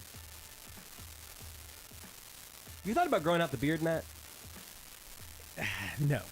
You've got a significant amount of stubble that is out here today that makes me think, well, maybe you can make a beard work. This is only one day. Believe me, But I've see- been around him for about almost a year. Nobody's making a beard work. It's pretty good. I like it. Yes, I like that one. My 1 day of beard growth, Yeah. and 5 days is about the same. Oh, no kidding. So Yeah, good for you you. know, there's a period of time, and then by about day 10, I don't look like I'm growing a beard as much as it looks like I've just become homeless. You forgot to shave for 2 weeks. So- No, yeah. I mean, not that I forgot to shave, Yeah. like that I've So- literally been kicked out of the You've house been- and yeah, fair. I'm living in a van. So you look like Nick Prado, which I don't know what's going on with Nick Prado's hair right now. I would The say Nick facial hair. Nolte is probably a better Oh, wow. comparison. I'm Nick, mad at Nick Prado's got the freshman in high school gonna grow it out, and like there's a little patch over here of like some hair and a little thing over there and sort of like a mustache that's kind of just like odd looking. Do you know what the answer to that is? What Nick Prado is doing? Being 23 years old. I mean, good Because for him. because I just had to Google to make sure. Yeah, 23. That's about where I was at. I get it. Good for him, and maybe in a month or so it'd be like, okay, I see where it got there. And there's always that awkward stage maybe when you're trying to grow a beard or growing On your hair TV long. every day. Yeah, that's a tough place to do it. Right. Look, you know what? Facial hair all you want if you're going to keep swinging the bat like this. Yeah, do what absolutely. you got to do with the facial hair. That's great. My facial hair doesn't look that good. Nick Yeah, Prado, but do you do you have a have a recent current picture? picture I of think Nick so. Prado? I'll grab one from a recent game. I'll check. We can review the try tape. to find the Wednesday night post game with Goldberg on the field when he had the big 4-for-4 night, or 4-for-5 night, I should say, 4-for-4 with the 2 home runs, and the double and the single, and needed a triple for the cycle. Find that one, and you can see it from different angles. While he's we'll watch talking. the video. That'll be good. Because close up is a little different than from far away. While you do that, I'm going to ask Matt Derrick a question that I asked Craig Stout. I asked Joshua Brisco. I asked just random people when I was walking around the That store. kind of seems like you might do Yeah. that. Like, hey, you! Just random. Hey, come on over here. I'm canvassing on behalf of Blake Bell. Yes. So, what's the most important issue do you think when it comes to Blake Bell that you would go and IR him? Okay. No, that's a good point. Okay, great. Thank you so much. I appreciate it. if I could just get these Cheetos. Blake Bell is. That's right. Sir, there's a line behind you. Sir, this is a Wendy's. So Blake Bell makes the 53-man roster. They're going to put him on IR. We know he was going to make the roster anyway. They were going to go with 4 tight ends. So that means somebody is on the roster right now, currently, that would not be on the roster if Blake Bell were healthy. I looked at offense because I know they typically go 25 offense, 25 defense. Maybe they go 26 offense and keep the offense the exact same, and maybe they take a number away from the defense somewhere just to at least start. But if Blake Bell were healthy, who's the player that made the 53-man roster that would not have made the 53-man roster?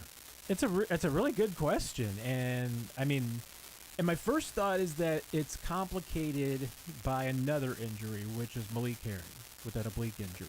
Mm-hmm. Because the Chiefs did keep 6 defensive ends, so maybe there's a possibility that one of those guys doesn't make it, but it wouldn't necessarily be Herring, because if you release him with an injury, you're basically ending your season with him. I don't think the Chiefs were ready to quite give it up. Yeah.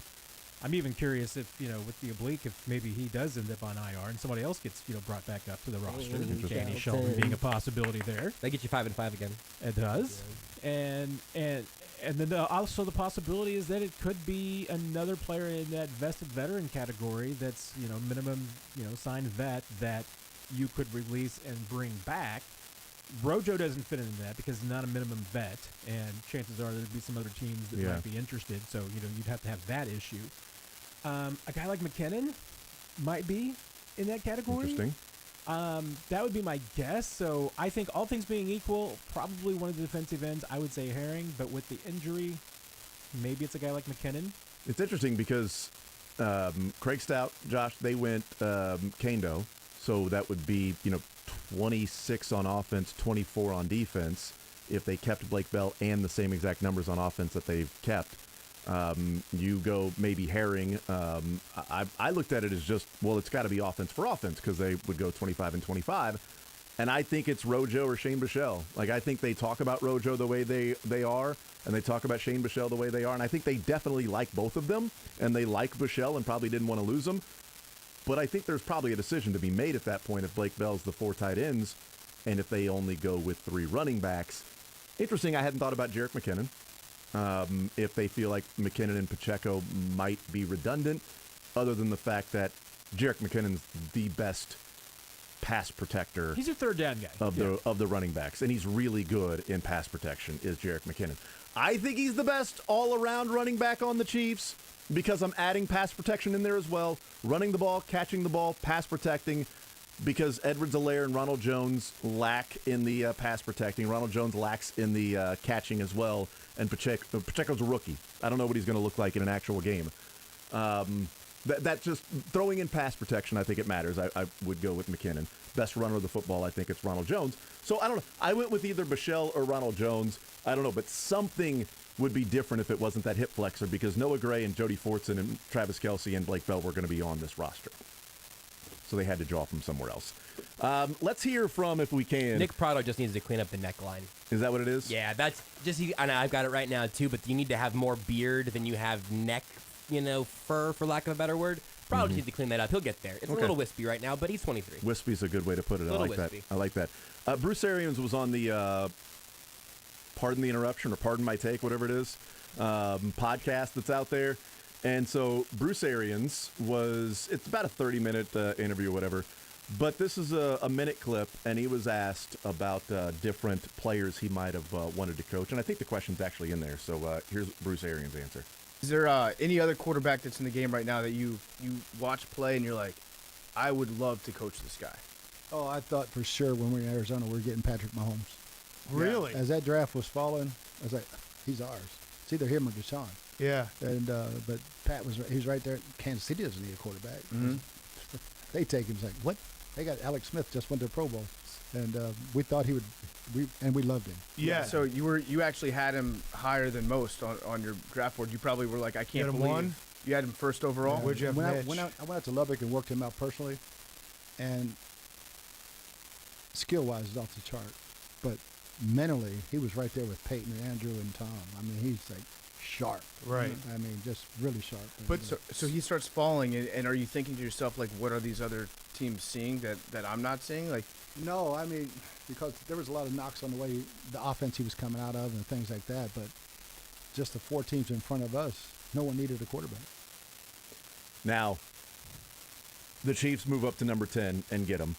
I remember hearing at the time that Bruce Arians and the Cardinals wanted Patrick Mahomes. So that isn't like, any breaking news or anything that it's like Bruce Arians, they were going to draft Patrick Mahomes. I've heard that before. We've also heard Sean Payton and the Saints were, even with Drew Brees, were thinking about taking Patrick Mahomes at number 11. And the Houston Texans looked like somebody had just, kicked their dog when they found out that the Chiefs traded up to number 10 because that was the guy that they were going to go after. They settled for Deshaun, and it's worked out just fine for them. It's been just fine for them to trade up and get Deshaun Watson. It's been totally okay. There is no real difference we've seen on or off the field of Patrick Mahomes and Deshaun Watson. So, it just a nice little, going away present for them. That's fine. But it does...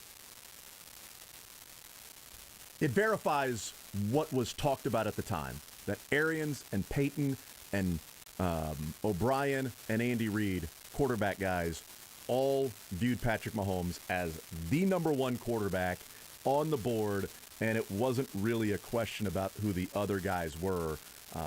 And that's the first time I've heard Arians actually say that on the record when it's been talked about that, they wanted to draft Patrick Mahomes at number 13. Yeah, and I'm actually working on a project right now that led me to talking to Patrick about this recently. And I hadn't heard Patrick say this before, but he told me that he thought he was going to Arizona. Oh, wow. I mean, wow.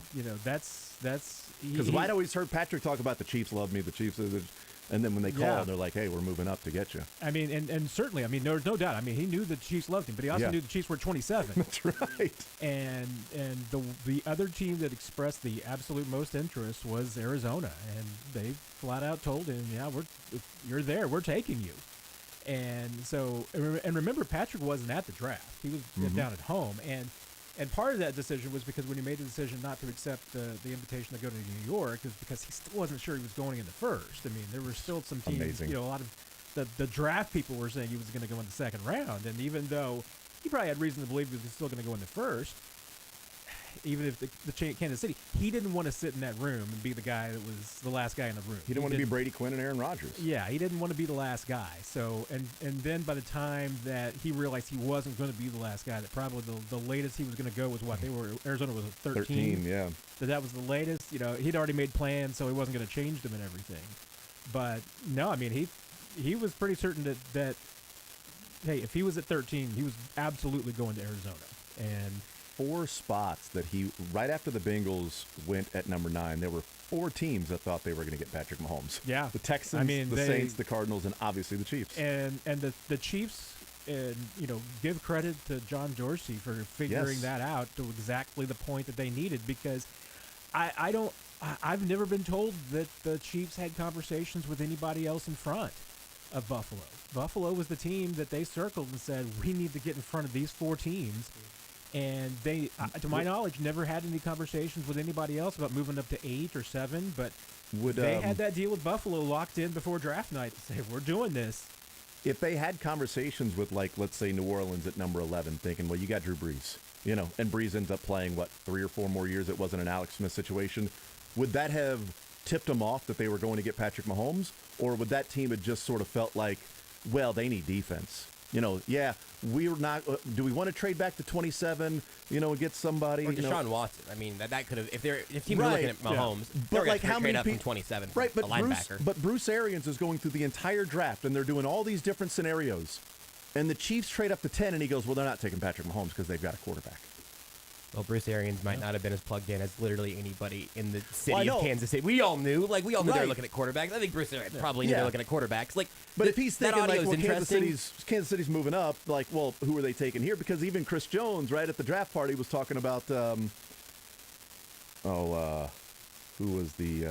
I was nervous when they traded up because I thought, Reuben God, this Foster. can't be Reuben Foster. Reuben Foster, that's who it was. That's who Chris Jones. But I was didn't like, actually think it would be. That's who Chris Jones thought they were getting. That they were trading up to get Reuben Foster at the draft party, and then he was pissed when they drafted a quarterback. And side note here, and I'll tell this story much later, but how close Chris Jones got to becoming a Baltimore Raven is really an interesting story. This is about the project that I found out about by accident. Exactly. Oh, good. This is exciting. I'm looking forward to this project. Yeah, me too. Me too. Sweet. I stumbled upon this project by accident. Very cool. Some hints of this. Very cool. We'll take a timeout. We'll come back, wrap up the things with Your Matt TikToks Derrick. have been great so far, man. I can't wait for people to find them. Is that what it is? The project, Matt Derrick's TikToks? Corvette. Juju in the background? He's doing. Honestly, Matt is an Jackson? incredible dancer. Hey, would you be handcuffed to Jackson Mahomes for a year if you can win a Super Bowl? Hey, that was the audio. Or a day? That was the audio from like a week ago that I almost referenced and I decided to eject from. It wasn't for a year; it was for a day, right? 24 for 24 hours. 24 hours, and you win a Super Bowl, and Tyree's like, That was an exact quote. that was exactly what a gerber. You're in the zone with Jason Anderson on Sports Radio 810 WHB.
The Zone with Jason Anderson. Don't dab babies, okay? Weekdays from 10 to 2 on Sports Radio 810 WHB. Matt, before we let you go, Josh Gordon signs with the Titans practice squad. Did the Chiefs not want him back? Did he choose the Titans? How do you think that went down? And is it kind of telling that he started 7 games last year and then he's not even on the Chiefs practice squad? I think it tells me that, he probably saw there was a better opportunity somewhere else, so he's going to go wherever that best opportunity is. And, I think it was going to be tough to climb the totem pole here. Yeah. The guy started 7 games last year. I know that there's no Tyreek Hill on this. What? I know it. What? I know. I read it yesterday. I heard an ESPN commentator That say changes that. everything. There's not a Tyreek Hill on this team, so I'm like, when? Here I am putting money at DraftKings on the Chiefs to win the West and go over 10.5, and I didn't even know there's no Tyreek Hill. What are the odds? You're the man, Matt. Appreciate it. Looking forward to next week. Break down a game, huh? Yeah. Kendall Gammon next. It's the world.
The Zone. All right, welcome back here in The Zone on ES. I did it. With Jason Anderson. Right out of the gate. On Sports Radio 810 WHB.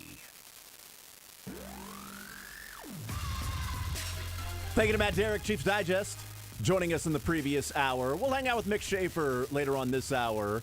We got the cuts as well before the show is over, talking some football, college, talking some NFL football as well. Pleased to be joined to start our weekly conversations with Kendall Gammon. Freeman Health System, centered around you. Freeman Health System, your local hospital, joining your circle of trust. And Kendall Gammon also brought to you by Crown Automotive in Lawrence. They are your Lawrence new and certified pre-owned Toyota and Volkswagen dealership near Kansas City, Olathe, Topeka. You can experience the Crown difference at crownautomotive.com. All right, let's get into this conversation with Kendall Gammon joining us here. Kendall, what's up, man? How are you, sir? I'm doing good. Thanks for having me on. How's everything? Everything is good. Everything is good. Looking forward to a Chiefs season, enjoying some college football getting underway last night after week 0 in Division 1. And, of course, the MIAA kicking off last night. So it is full go now, ready to roll. So it is certainly all good over here. Yeah, absolutely. I was down in Pittsburgh for that game. The Grills came out 21-10 over University of Central Missouri. Great game. And, you know, Division II football doesn't get any better than the MIAA. And, obviously, I'm a homer with being a Gorilla, so it was nice to see that. Yeah, they get started on the right foot. UCM, you mentioned 21-10. How good do you think this team's going to be this year? Because I always enjoy. Look, I'm a Bearcat, so I always enjoy the when Pitt State's good and Mo West is good and UCM, and we get those rivalries rolling in the MIAA. Yeah, you're right. I forgot that you're a Bearcat. Yeah, your Bearcats won, I think, 33-19, and I don't think it was that close last night. Yeah, you know what? Pitt State was 2 kicks away and 2 points away and 2 kicks away and 3 points away from being 10-1 last year. So they feel like they're ready to really go over the edge this year and get it going. And new quarterback Chad Dawson last night was 21. What was he? 21 of 40 for 382 yards passing. So they're a fun offense to watch, and it was a great crowd. We had 7,500 out there, and on a Thursday night, that's not too bad. But you're right. The Missouri Western, Northwest Missouri, obviously, Pitt State, Washburn also. Just a good Division II football. Absolutely. Kendall Gammon is our guest. And you know what? With the two of us, maybe we'll be talking about a couple 5-0 teams on October 8th. Yeah, absolutely. That would be great for everybody. That would be pretty awesome. Kendall Gammon is our guest here in the zone. So, cut down day in the NFL. It's never fun. Probably for even established veterans. It's still a tough day, bittersweet for a lot of people maybe that made the roster or see some of their friends that did not. What's that day like around the office, around the facilities, when people just maybe trying to go about their business knowing what the elephant in the room is? Man, it's tough. I'll tell you, my rookie year, I'm with the Steelers, and I was rooming with a guy by the name of Hisham Ishmael. He was an offensive lineman out of Florida, and I'm in the meetings. I go to the meeting, and I look around, and he's not there. And so obviously they'd gotten a hold of him in the locker room beforehand. And I come home to an empty pizza box and 6 bottles of some type of beer that we're drinking, just a note that said, hey, goodbye, good luck, whatever. Never saw him again. I mean, it is a crazy time. And, you know, people's futures are made that day to a degree. When they make, as we like to say, the initial 53. I don't know if it's now the intermediate 53 or not. I don't know how we get that going. But it is definitely a stressful day for everybody. Yeah, when does it go from initial to current to final? I feel like final is the day of the first game, right? Okay, this is the final 53. But you're right. Maybe we're in the sort of the purgatory stage. Have you made it? But did you make it? It is funny. I heard you guys talking about it yesterday. I thought it was funny. When I made the roster after that first day, I came home, and in the NFL you get a deal on ping golf clubs. So I ordered my golf clubs that day because I'd never had a real set in my life before. And I figured, well, you know what? Even if they cut me tomorrow, at least I got the clubs coming. So I tried to take advantage of it. But it is interesting, and you know, there's obviously going to be some more wrangling with the Chiefs and everybody in the NFL, and as they go through the season, I think the fact that the practice squad is not only larger, but that you can have veterans, no matter how many years of service they have. That's a whole different dynamic than what there used to be. Yeah, I mean, you're right, because it's, Blake Bell has to be on the roster to then go on the Right. IR, which is expected, so somebody has to be cut. And Elijah Lee is a guy who is on the roster, right? I mean, he's going to be on the 53-man roster once those, that paperwork goes through, but he's a vested veteran, so he doesn't have to clear waivers, and then he'll re-sign with the Chiefs. It's really interesting, like, all of that. Could you just simply, like, tell the NFL, hey, look, Blake Bell's on the 53, we're going to put him on the little paperwork stuff. But it's obviously the details and the CBA and everything. But it's at least some teams, like, Brett Veach and the Chiefs, it was kind of known on Tuesday, hey, Elijah Lee's being cut, but he's being brought back, and he'll be on the roster when Blake Bell goes on the IR. So it's not like people going, how did Elijah Lee get cut? You only have 4 linebackers? What are you doing this year? Exactly. Yeah, no, it's funny. I think we're in a new age, though, that I think is interesting to watch in terms of the roster manipulation. I think maybe you were talking about the Cowboys yesterday in terms of not having a long snapper on the team and a kicker or something. And let's just be honest, the long snapper should be the first rite of passage on the team. And then you think about the QB. But all the same, I think teams they're figuring out ways to hide people and try to get further in so other teams kind of have to show their cards and sign some people, and they give them money sometimes as well, so maybe they got a financial investment, and then that makes them not as likely to come after their guys. It's a big game of cat and mouse, I think, Jason. Yeah, no, I'm with you. I think the priority number one is who's the long snapper, and once they figure out that Winchester's the guy, then you move on to quarterback and other things like that. But let's put our priorities straight here, Kendall. Exactly, and this is why I agreed to come on the show each and every week, because you get me. You had me at hello. You had me at long and snapper, okay? I was with you on that.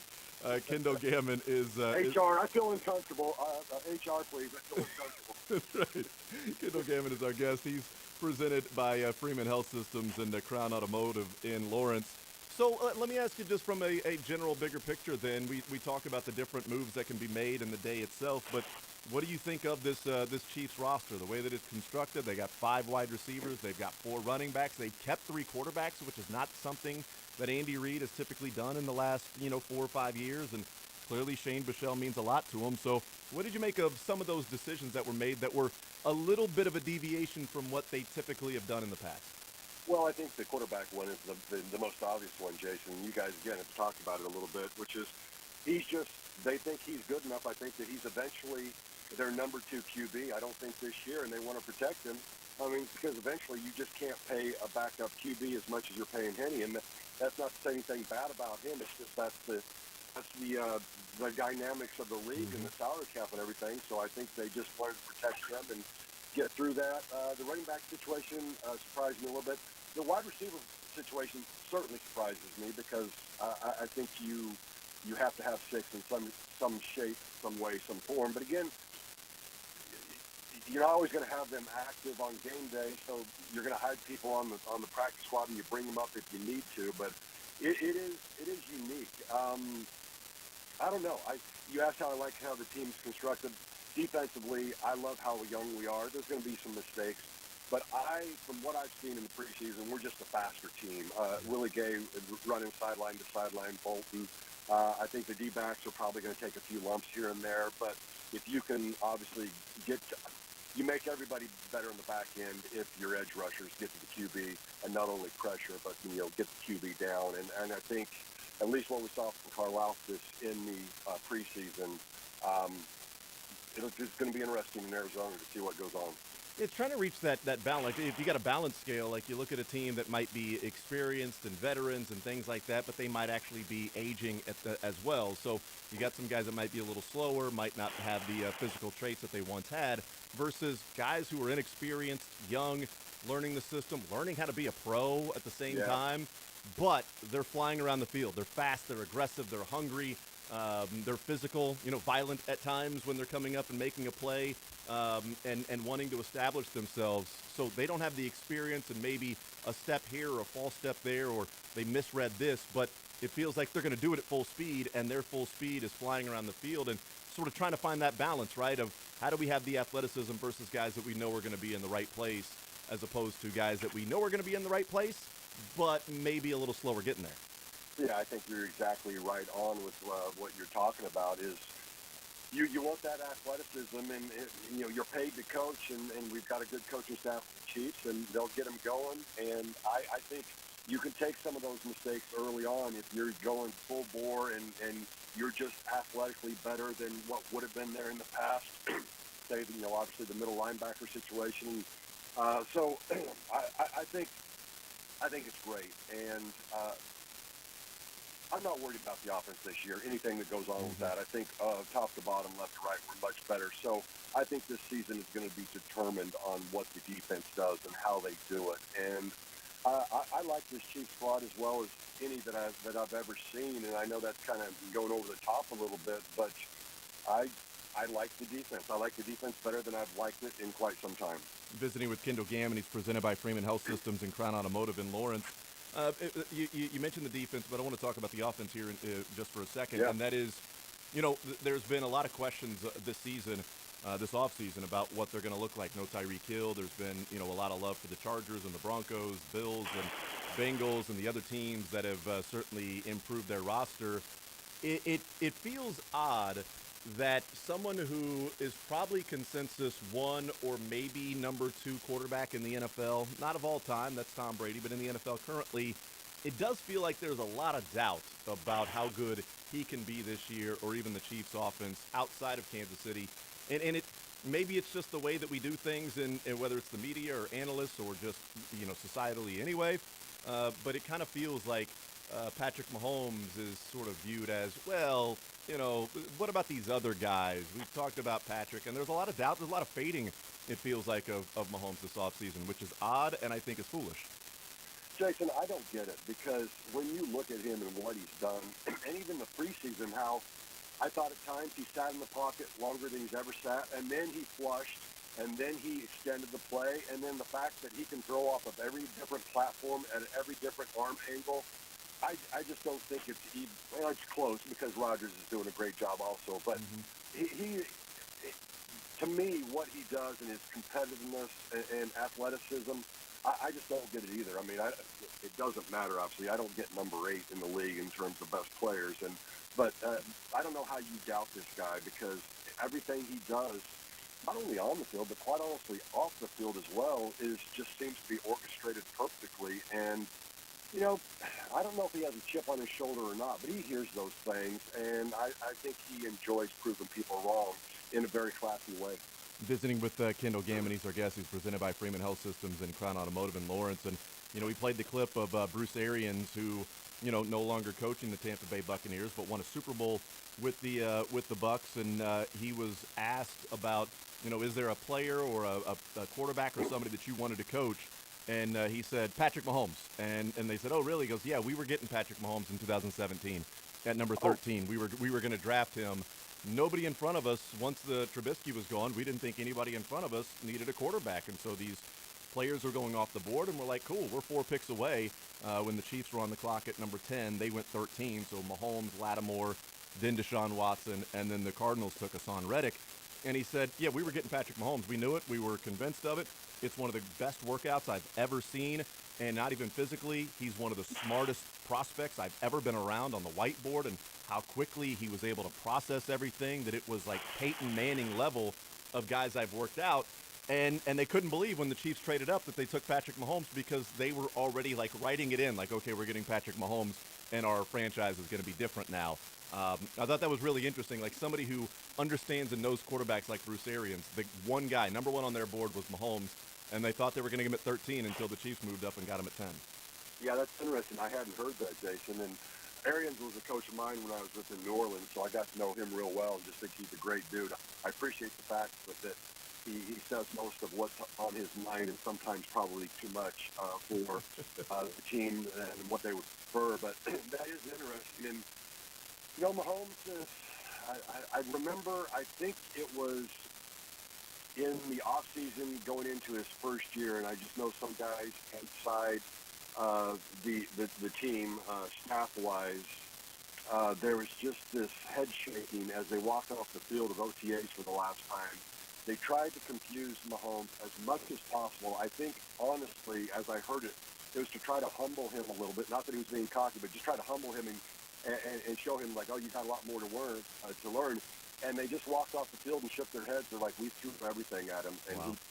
he picked everything up, and we had not talked to him. We tried, we set him up for failure, and he still beat what we were trying to do. And to me, that just tells me everything about the kid. The one thing that stood out, and it was in 2019, and, you know, it's been a few years since then, so we've seen all the great things he can do. But when I kind of felt like, you know, it was already an MVP season, they had, you know, lost in the AFC Championship game, and a great game to the Patriots. They were, you know, one of the teams that we thought, you know, certainly could win the Super Bowl that year, along with the Patriots. The Ravens were having an amazing season in 19.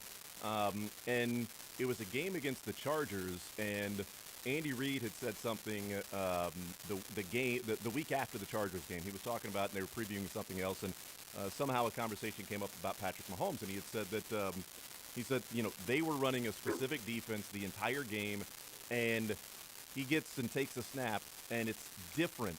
They switch into a cover two, and as soon as he gets to his back foot on a three-step drop, he fires it down the seam over the linebacker and between the safeties.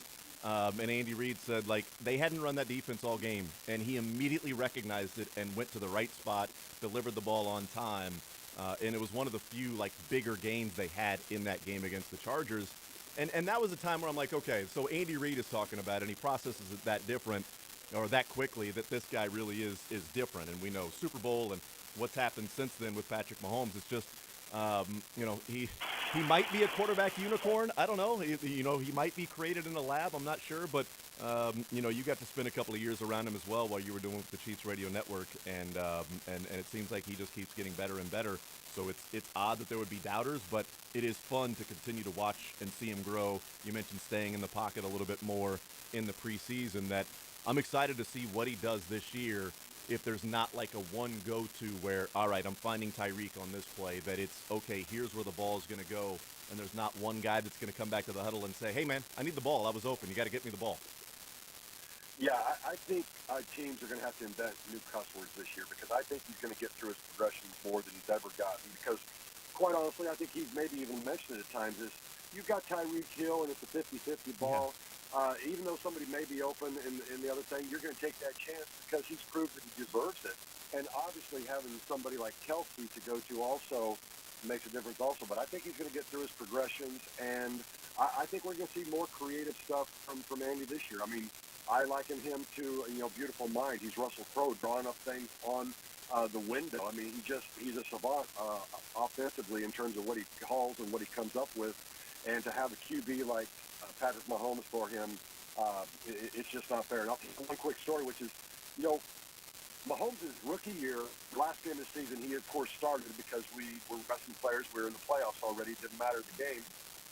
After the game, I was in the locker room, and I'm going to interview him, and I've got one of those Zoom recorders, and you have to push it twice to record. Never messed it up in my life, Jason. I have a great interview with him, and it's just awesome. And then I realized, oh, I didn't push it twice. I didn't get anything. I was like, I invented the cuss word. And then I went back sheepishly, and I said, listen, here's what happened. Can I just get a couple questions? I'll be quick, just so I can get something. He goes, no, let's just sit down. Let's do the whole thing over again. I'm just like, this is the person, and he hasn't changed. And that's the person that's leading the team overall, and he's the face. And he is just this robot who does everything the right way and is so sincere about it. We're fortunate in Kansas City. Yeah, absolutely. It's and you know, you mentioned like you know, 50-50 balls to Tyreek, and he had mentioned that as well. That's only natural. You know, I had a conversation with Trent Green, and I'm like, you know, you've got Tony Gonzalez on like a 3rd and 8, and somebody else might be a little more open, but it's Tony Gonzalez. You're throwing him the ball. And he was like, exactly. Yes. Tony Gonzalez open is different than other players open. So, yes, I'm going to throw the ball where I feel like I've got the best chance, and that would be with Tony G. Like, that's going to be natural with any quarterback to say 50-50 ball, I've got Tyreek, as opposed to, you know, 65-35 with another player.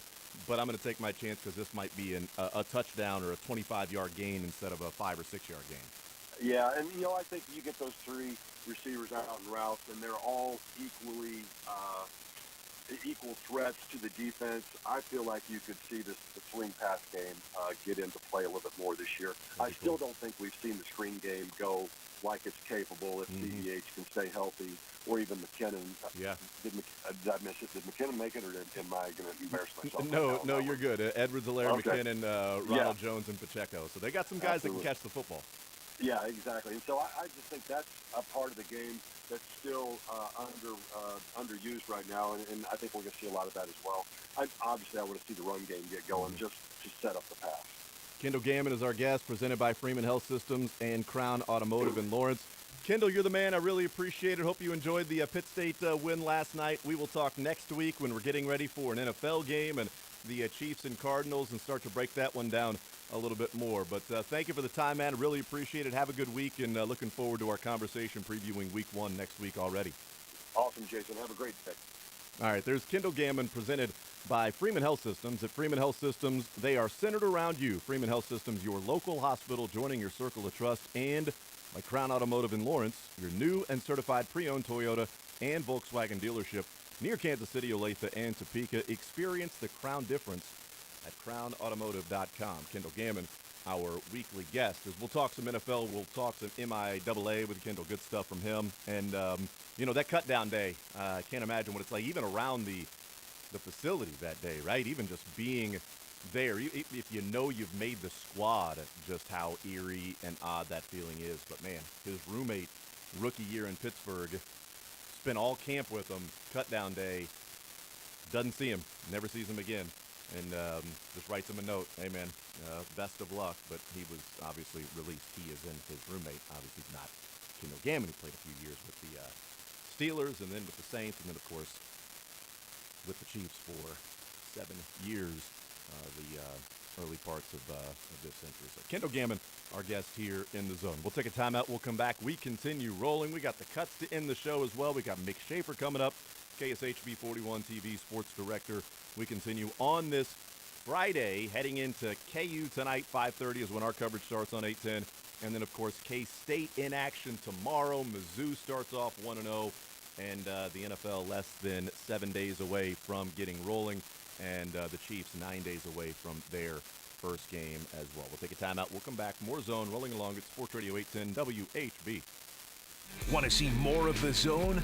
Watch the show live on the Sports Radio 810 WHB Facebook, Twitter, YouTube, and Twitch.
The Zone with Jason Anderson. You know, there's a player on the Royals currently that whose final 44 games of 2018 was a 262 batting average, 353 on base, 597 slug, and 950 OPS with 12 home runs, 30 RBIs, and with 10 doubles, 2 triples. And that guy's name is Ryan O'Hearn.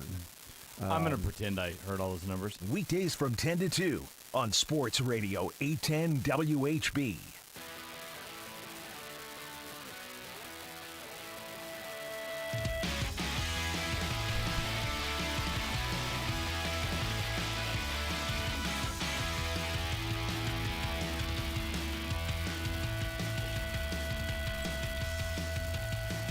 All right, we continue right here on Sports Radio 810 WHB. Jason Anderson with you. Joshua Brisco, Beards.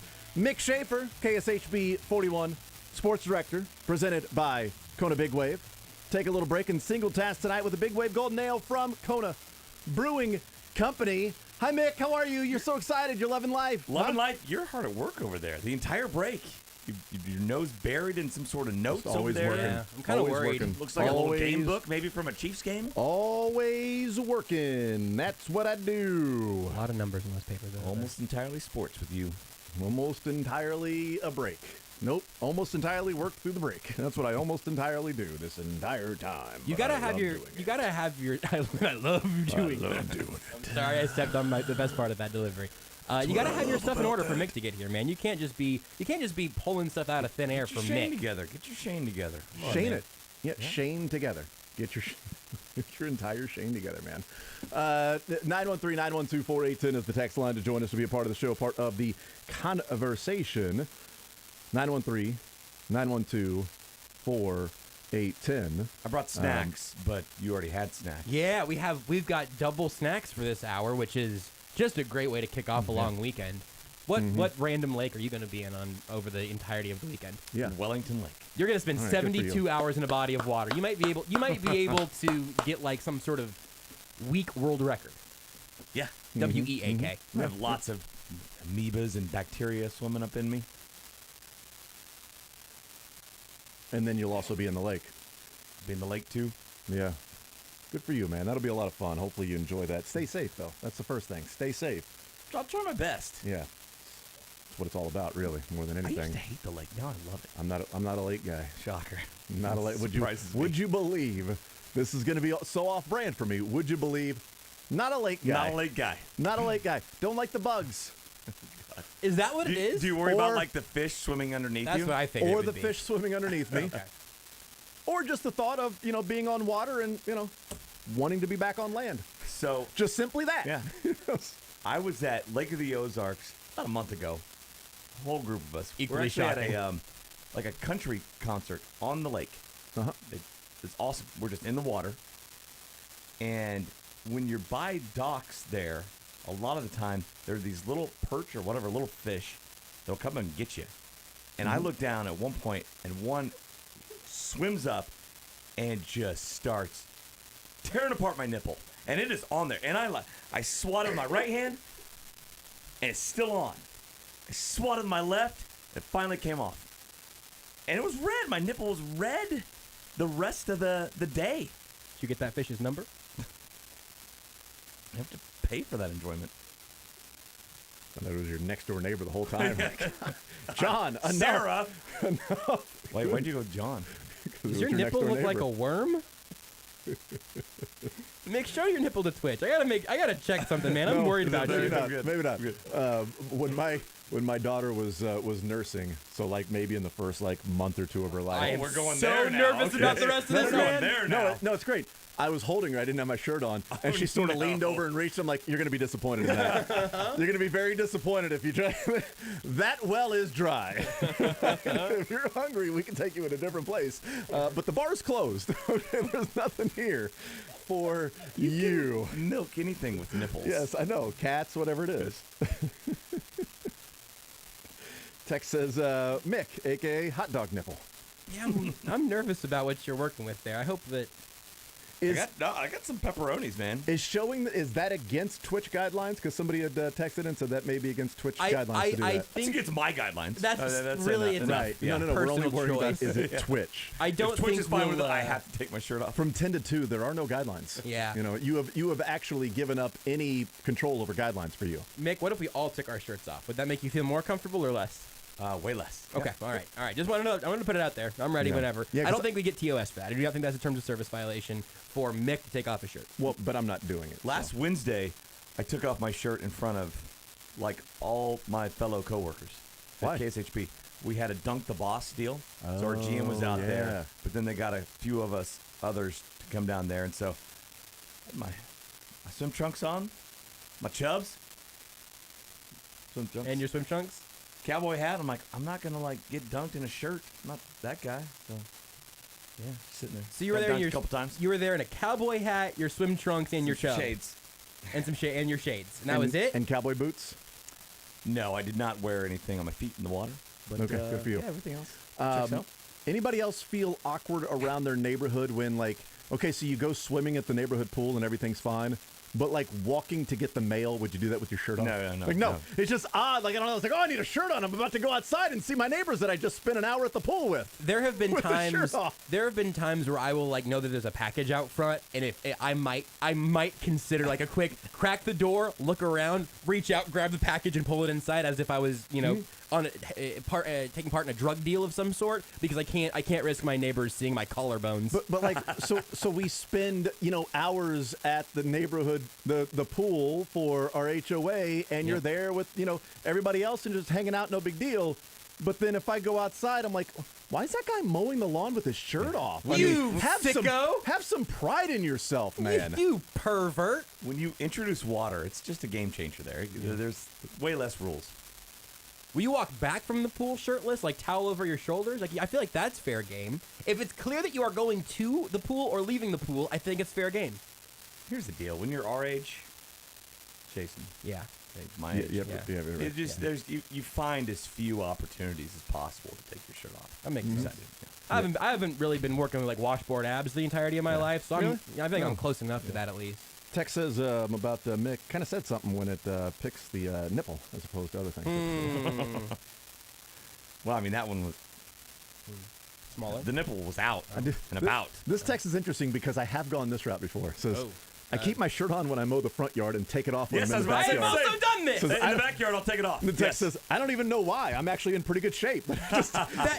I'm the same, God, it's hot. Oh, thank God I'm on the backyard now. You do the front yard first. Front yard first, sweat through your shirt, get to the backyard, and think, you know what, I'm going to live a little. Yeah, absolutely. Even though, I have neighbors to the right, left, and behind me that could easily see it, but it's on them then. No, but then it's on them, because if you're looking into my backyard, you're a voyeur. Yep. Absolutely. If I am shirtless in the front yard, I'm a pervert. Right. Then it's just cars driving by and they can see, and it's what kind of neighborhood is this? You have middle-aged guys rocking the dad bod, just walking around like they're Smoke Harris for Louisiana Tech, just has a huge beer gut, just hanging out there trying to play wide receiver. By the way, that guy had the most awkward body for a wide receiver maybe that I have seen in a long time. Who was it? Number 6 for Louisiana Tech last night had an actual beer gut while he was juking guys in the secondary. Hilarious. Breaking news, I have a text from Adam Dravetta that says, when I was 16, I mowed the lawn in my underpants to annoy my parents. Yeah, no, that would do it. That would definitely annoy the parents. Yeah, that would annoy me if my... oh, my goodness, I just thought about this. I had forgotten about this, and it just happened 2 days ago. It happened Wednesday. So, and then we'll definitely break because we need to. We need to eat these chips sometime with you asking me what lake I'm going to. Well, Josh did that. I was really trying to get into sports. I've been really working hard on these sports takes in the, 1 o'clock break, hours, all you in the break. So, Mick, you've got sons, so wonder if you've ever experienced this. Oh, no. Wife has to head to the grocery store, takes little man. I go and meet her there because then she's got to run a couple of errands, and so Everett doesn't really want to go along with us. I'm like, cool, I'll meet you there, pick him up. I got Jules. We'll go back to the house, and you can go just take as much time as you want then. Just, be on your own and not have to worry about Everett, not wanting to be there. So we get there, we get to the grocery store. She's loading her car in. I'm talking to her about different things that are going to go on in dinner, and we look back, and little man is standing outside the car with his thing out, just peeing in the parking lot. And I look back, I'm like, whoa, dude, what are you doing? I had to go. Just like letting it fly.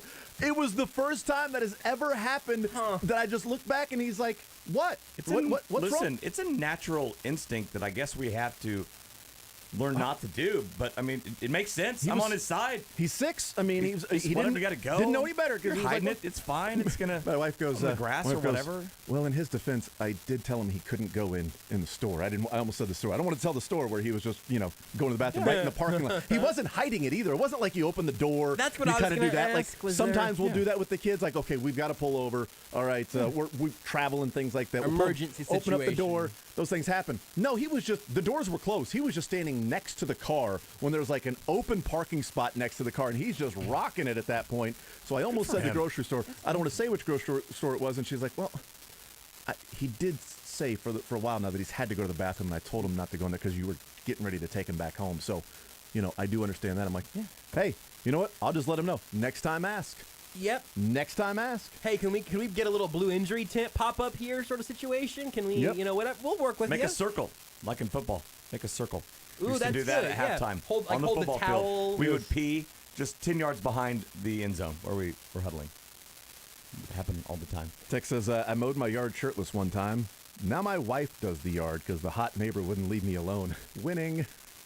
That's not true. Well, hey, guy, that happens. Maybe it is. Maybe it is. Brag there, or is that I think just it's a kind of a. brag? I think it's just a brag. Brag. It's just Yeah, a regular brag. Yep. One, he doesn't have to mow the lawn anymore. His wife does that too. The hot neighbor likes him.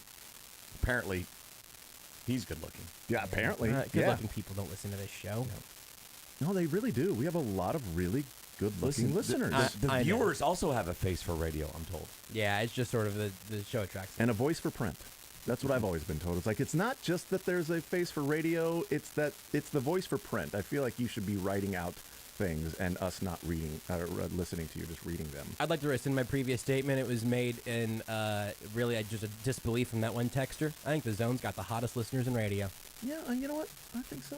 Get your sexy right, Zone listeners. You match the looks with the takes. You're in the Zone, listener. You're in the Zone right now. Just hot. The conventionally attractive Zone. Just classic good looks. Classic good looks Zone. Tex says, and by the way, this is the first thing I thought of doing. Tex says, you should have cheered your son on like Adam Sandler in Big Daddy. I really almost thought, like, keep it going, buddy. He's going to the bathroom on his own. Keep it going. Let it fly. Nice job. Spell his name on the wall. That's right. That's what he said. Hey, buddy, now it is your problem. Yeah. I love that line when he walks by peeing on the side of the building. Hey, thanks, man. Now it is your problem. That's something that needs to be decriminalized. Yeah, you want to keep looking? We can spell your Public name. urination? Public urination. Like, you can get like a charge of like indecent exposure. Would they have done that's that too much. with Everett? Would he have been thrown the book at him immediately arrested? He's 6, man. There's not much he was exposing. Come on, dude. You should know by now. That's right. All right. We'll take a time out. We'll come back. I want to hear about. We've got a clip that we're going to play. We also got to eat these chips at some point. We are going to eat these chips. The Luther Burden chips. I got to do it far enough before Sports Center that I'm not. Yeah, or just after Sports Center, or like at 1 o'clock. At 1 o'clock. I just want to eat this chips so Start with bad. Sports Center. Sitting right there. Should we do? Ooh, start of Sports Center is a great call. Start of Sports Center. Yeah, no, right before Sports Center. Oh, yeah, that's a good idea. To eat the chip right before Sports Center. At 1 o'clock, here's Radio Tees. At 1 o'clock, we'll eat the Luther Burden chips. That's right. We'll take a time out. We'll come back, and there's a couple-minute clip of Stephen A. Smith and Bart Scott, but Chiefs fans going, you know what? I like the Stephen A. Smith now. We'll explain coming next. Follow the show on Twitter at J810Anderson, at JB Brisco, at Beards McFly, and at Sports Radio 810.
All right, we'll continue right here on Sports Radio 810 WHB. Jason Anderson with you, Joshua Brisco, Beards, Mick Shaffer, KSHB 41. He's the sports director there. How about that, huh? Congratulations. He's brought to you by Kona Big Wave. Take a little break and single tap tonight with a Big Wave Golden Ale from Kona Brewing Company.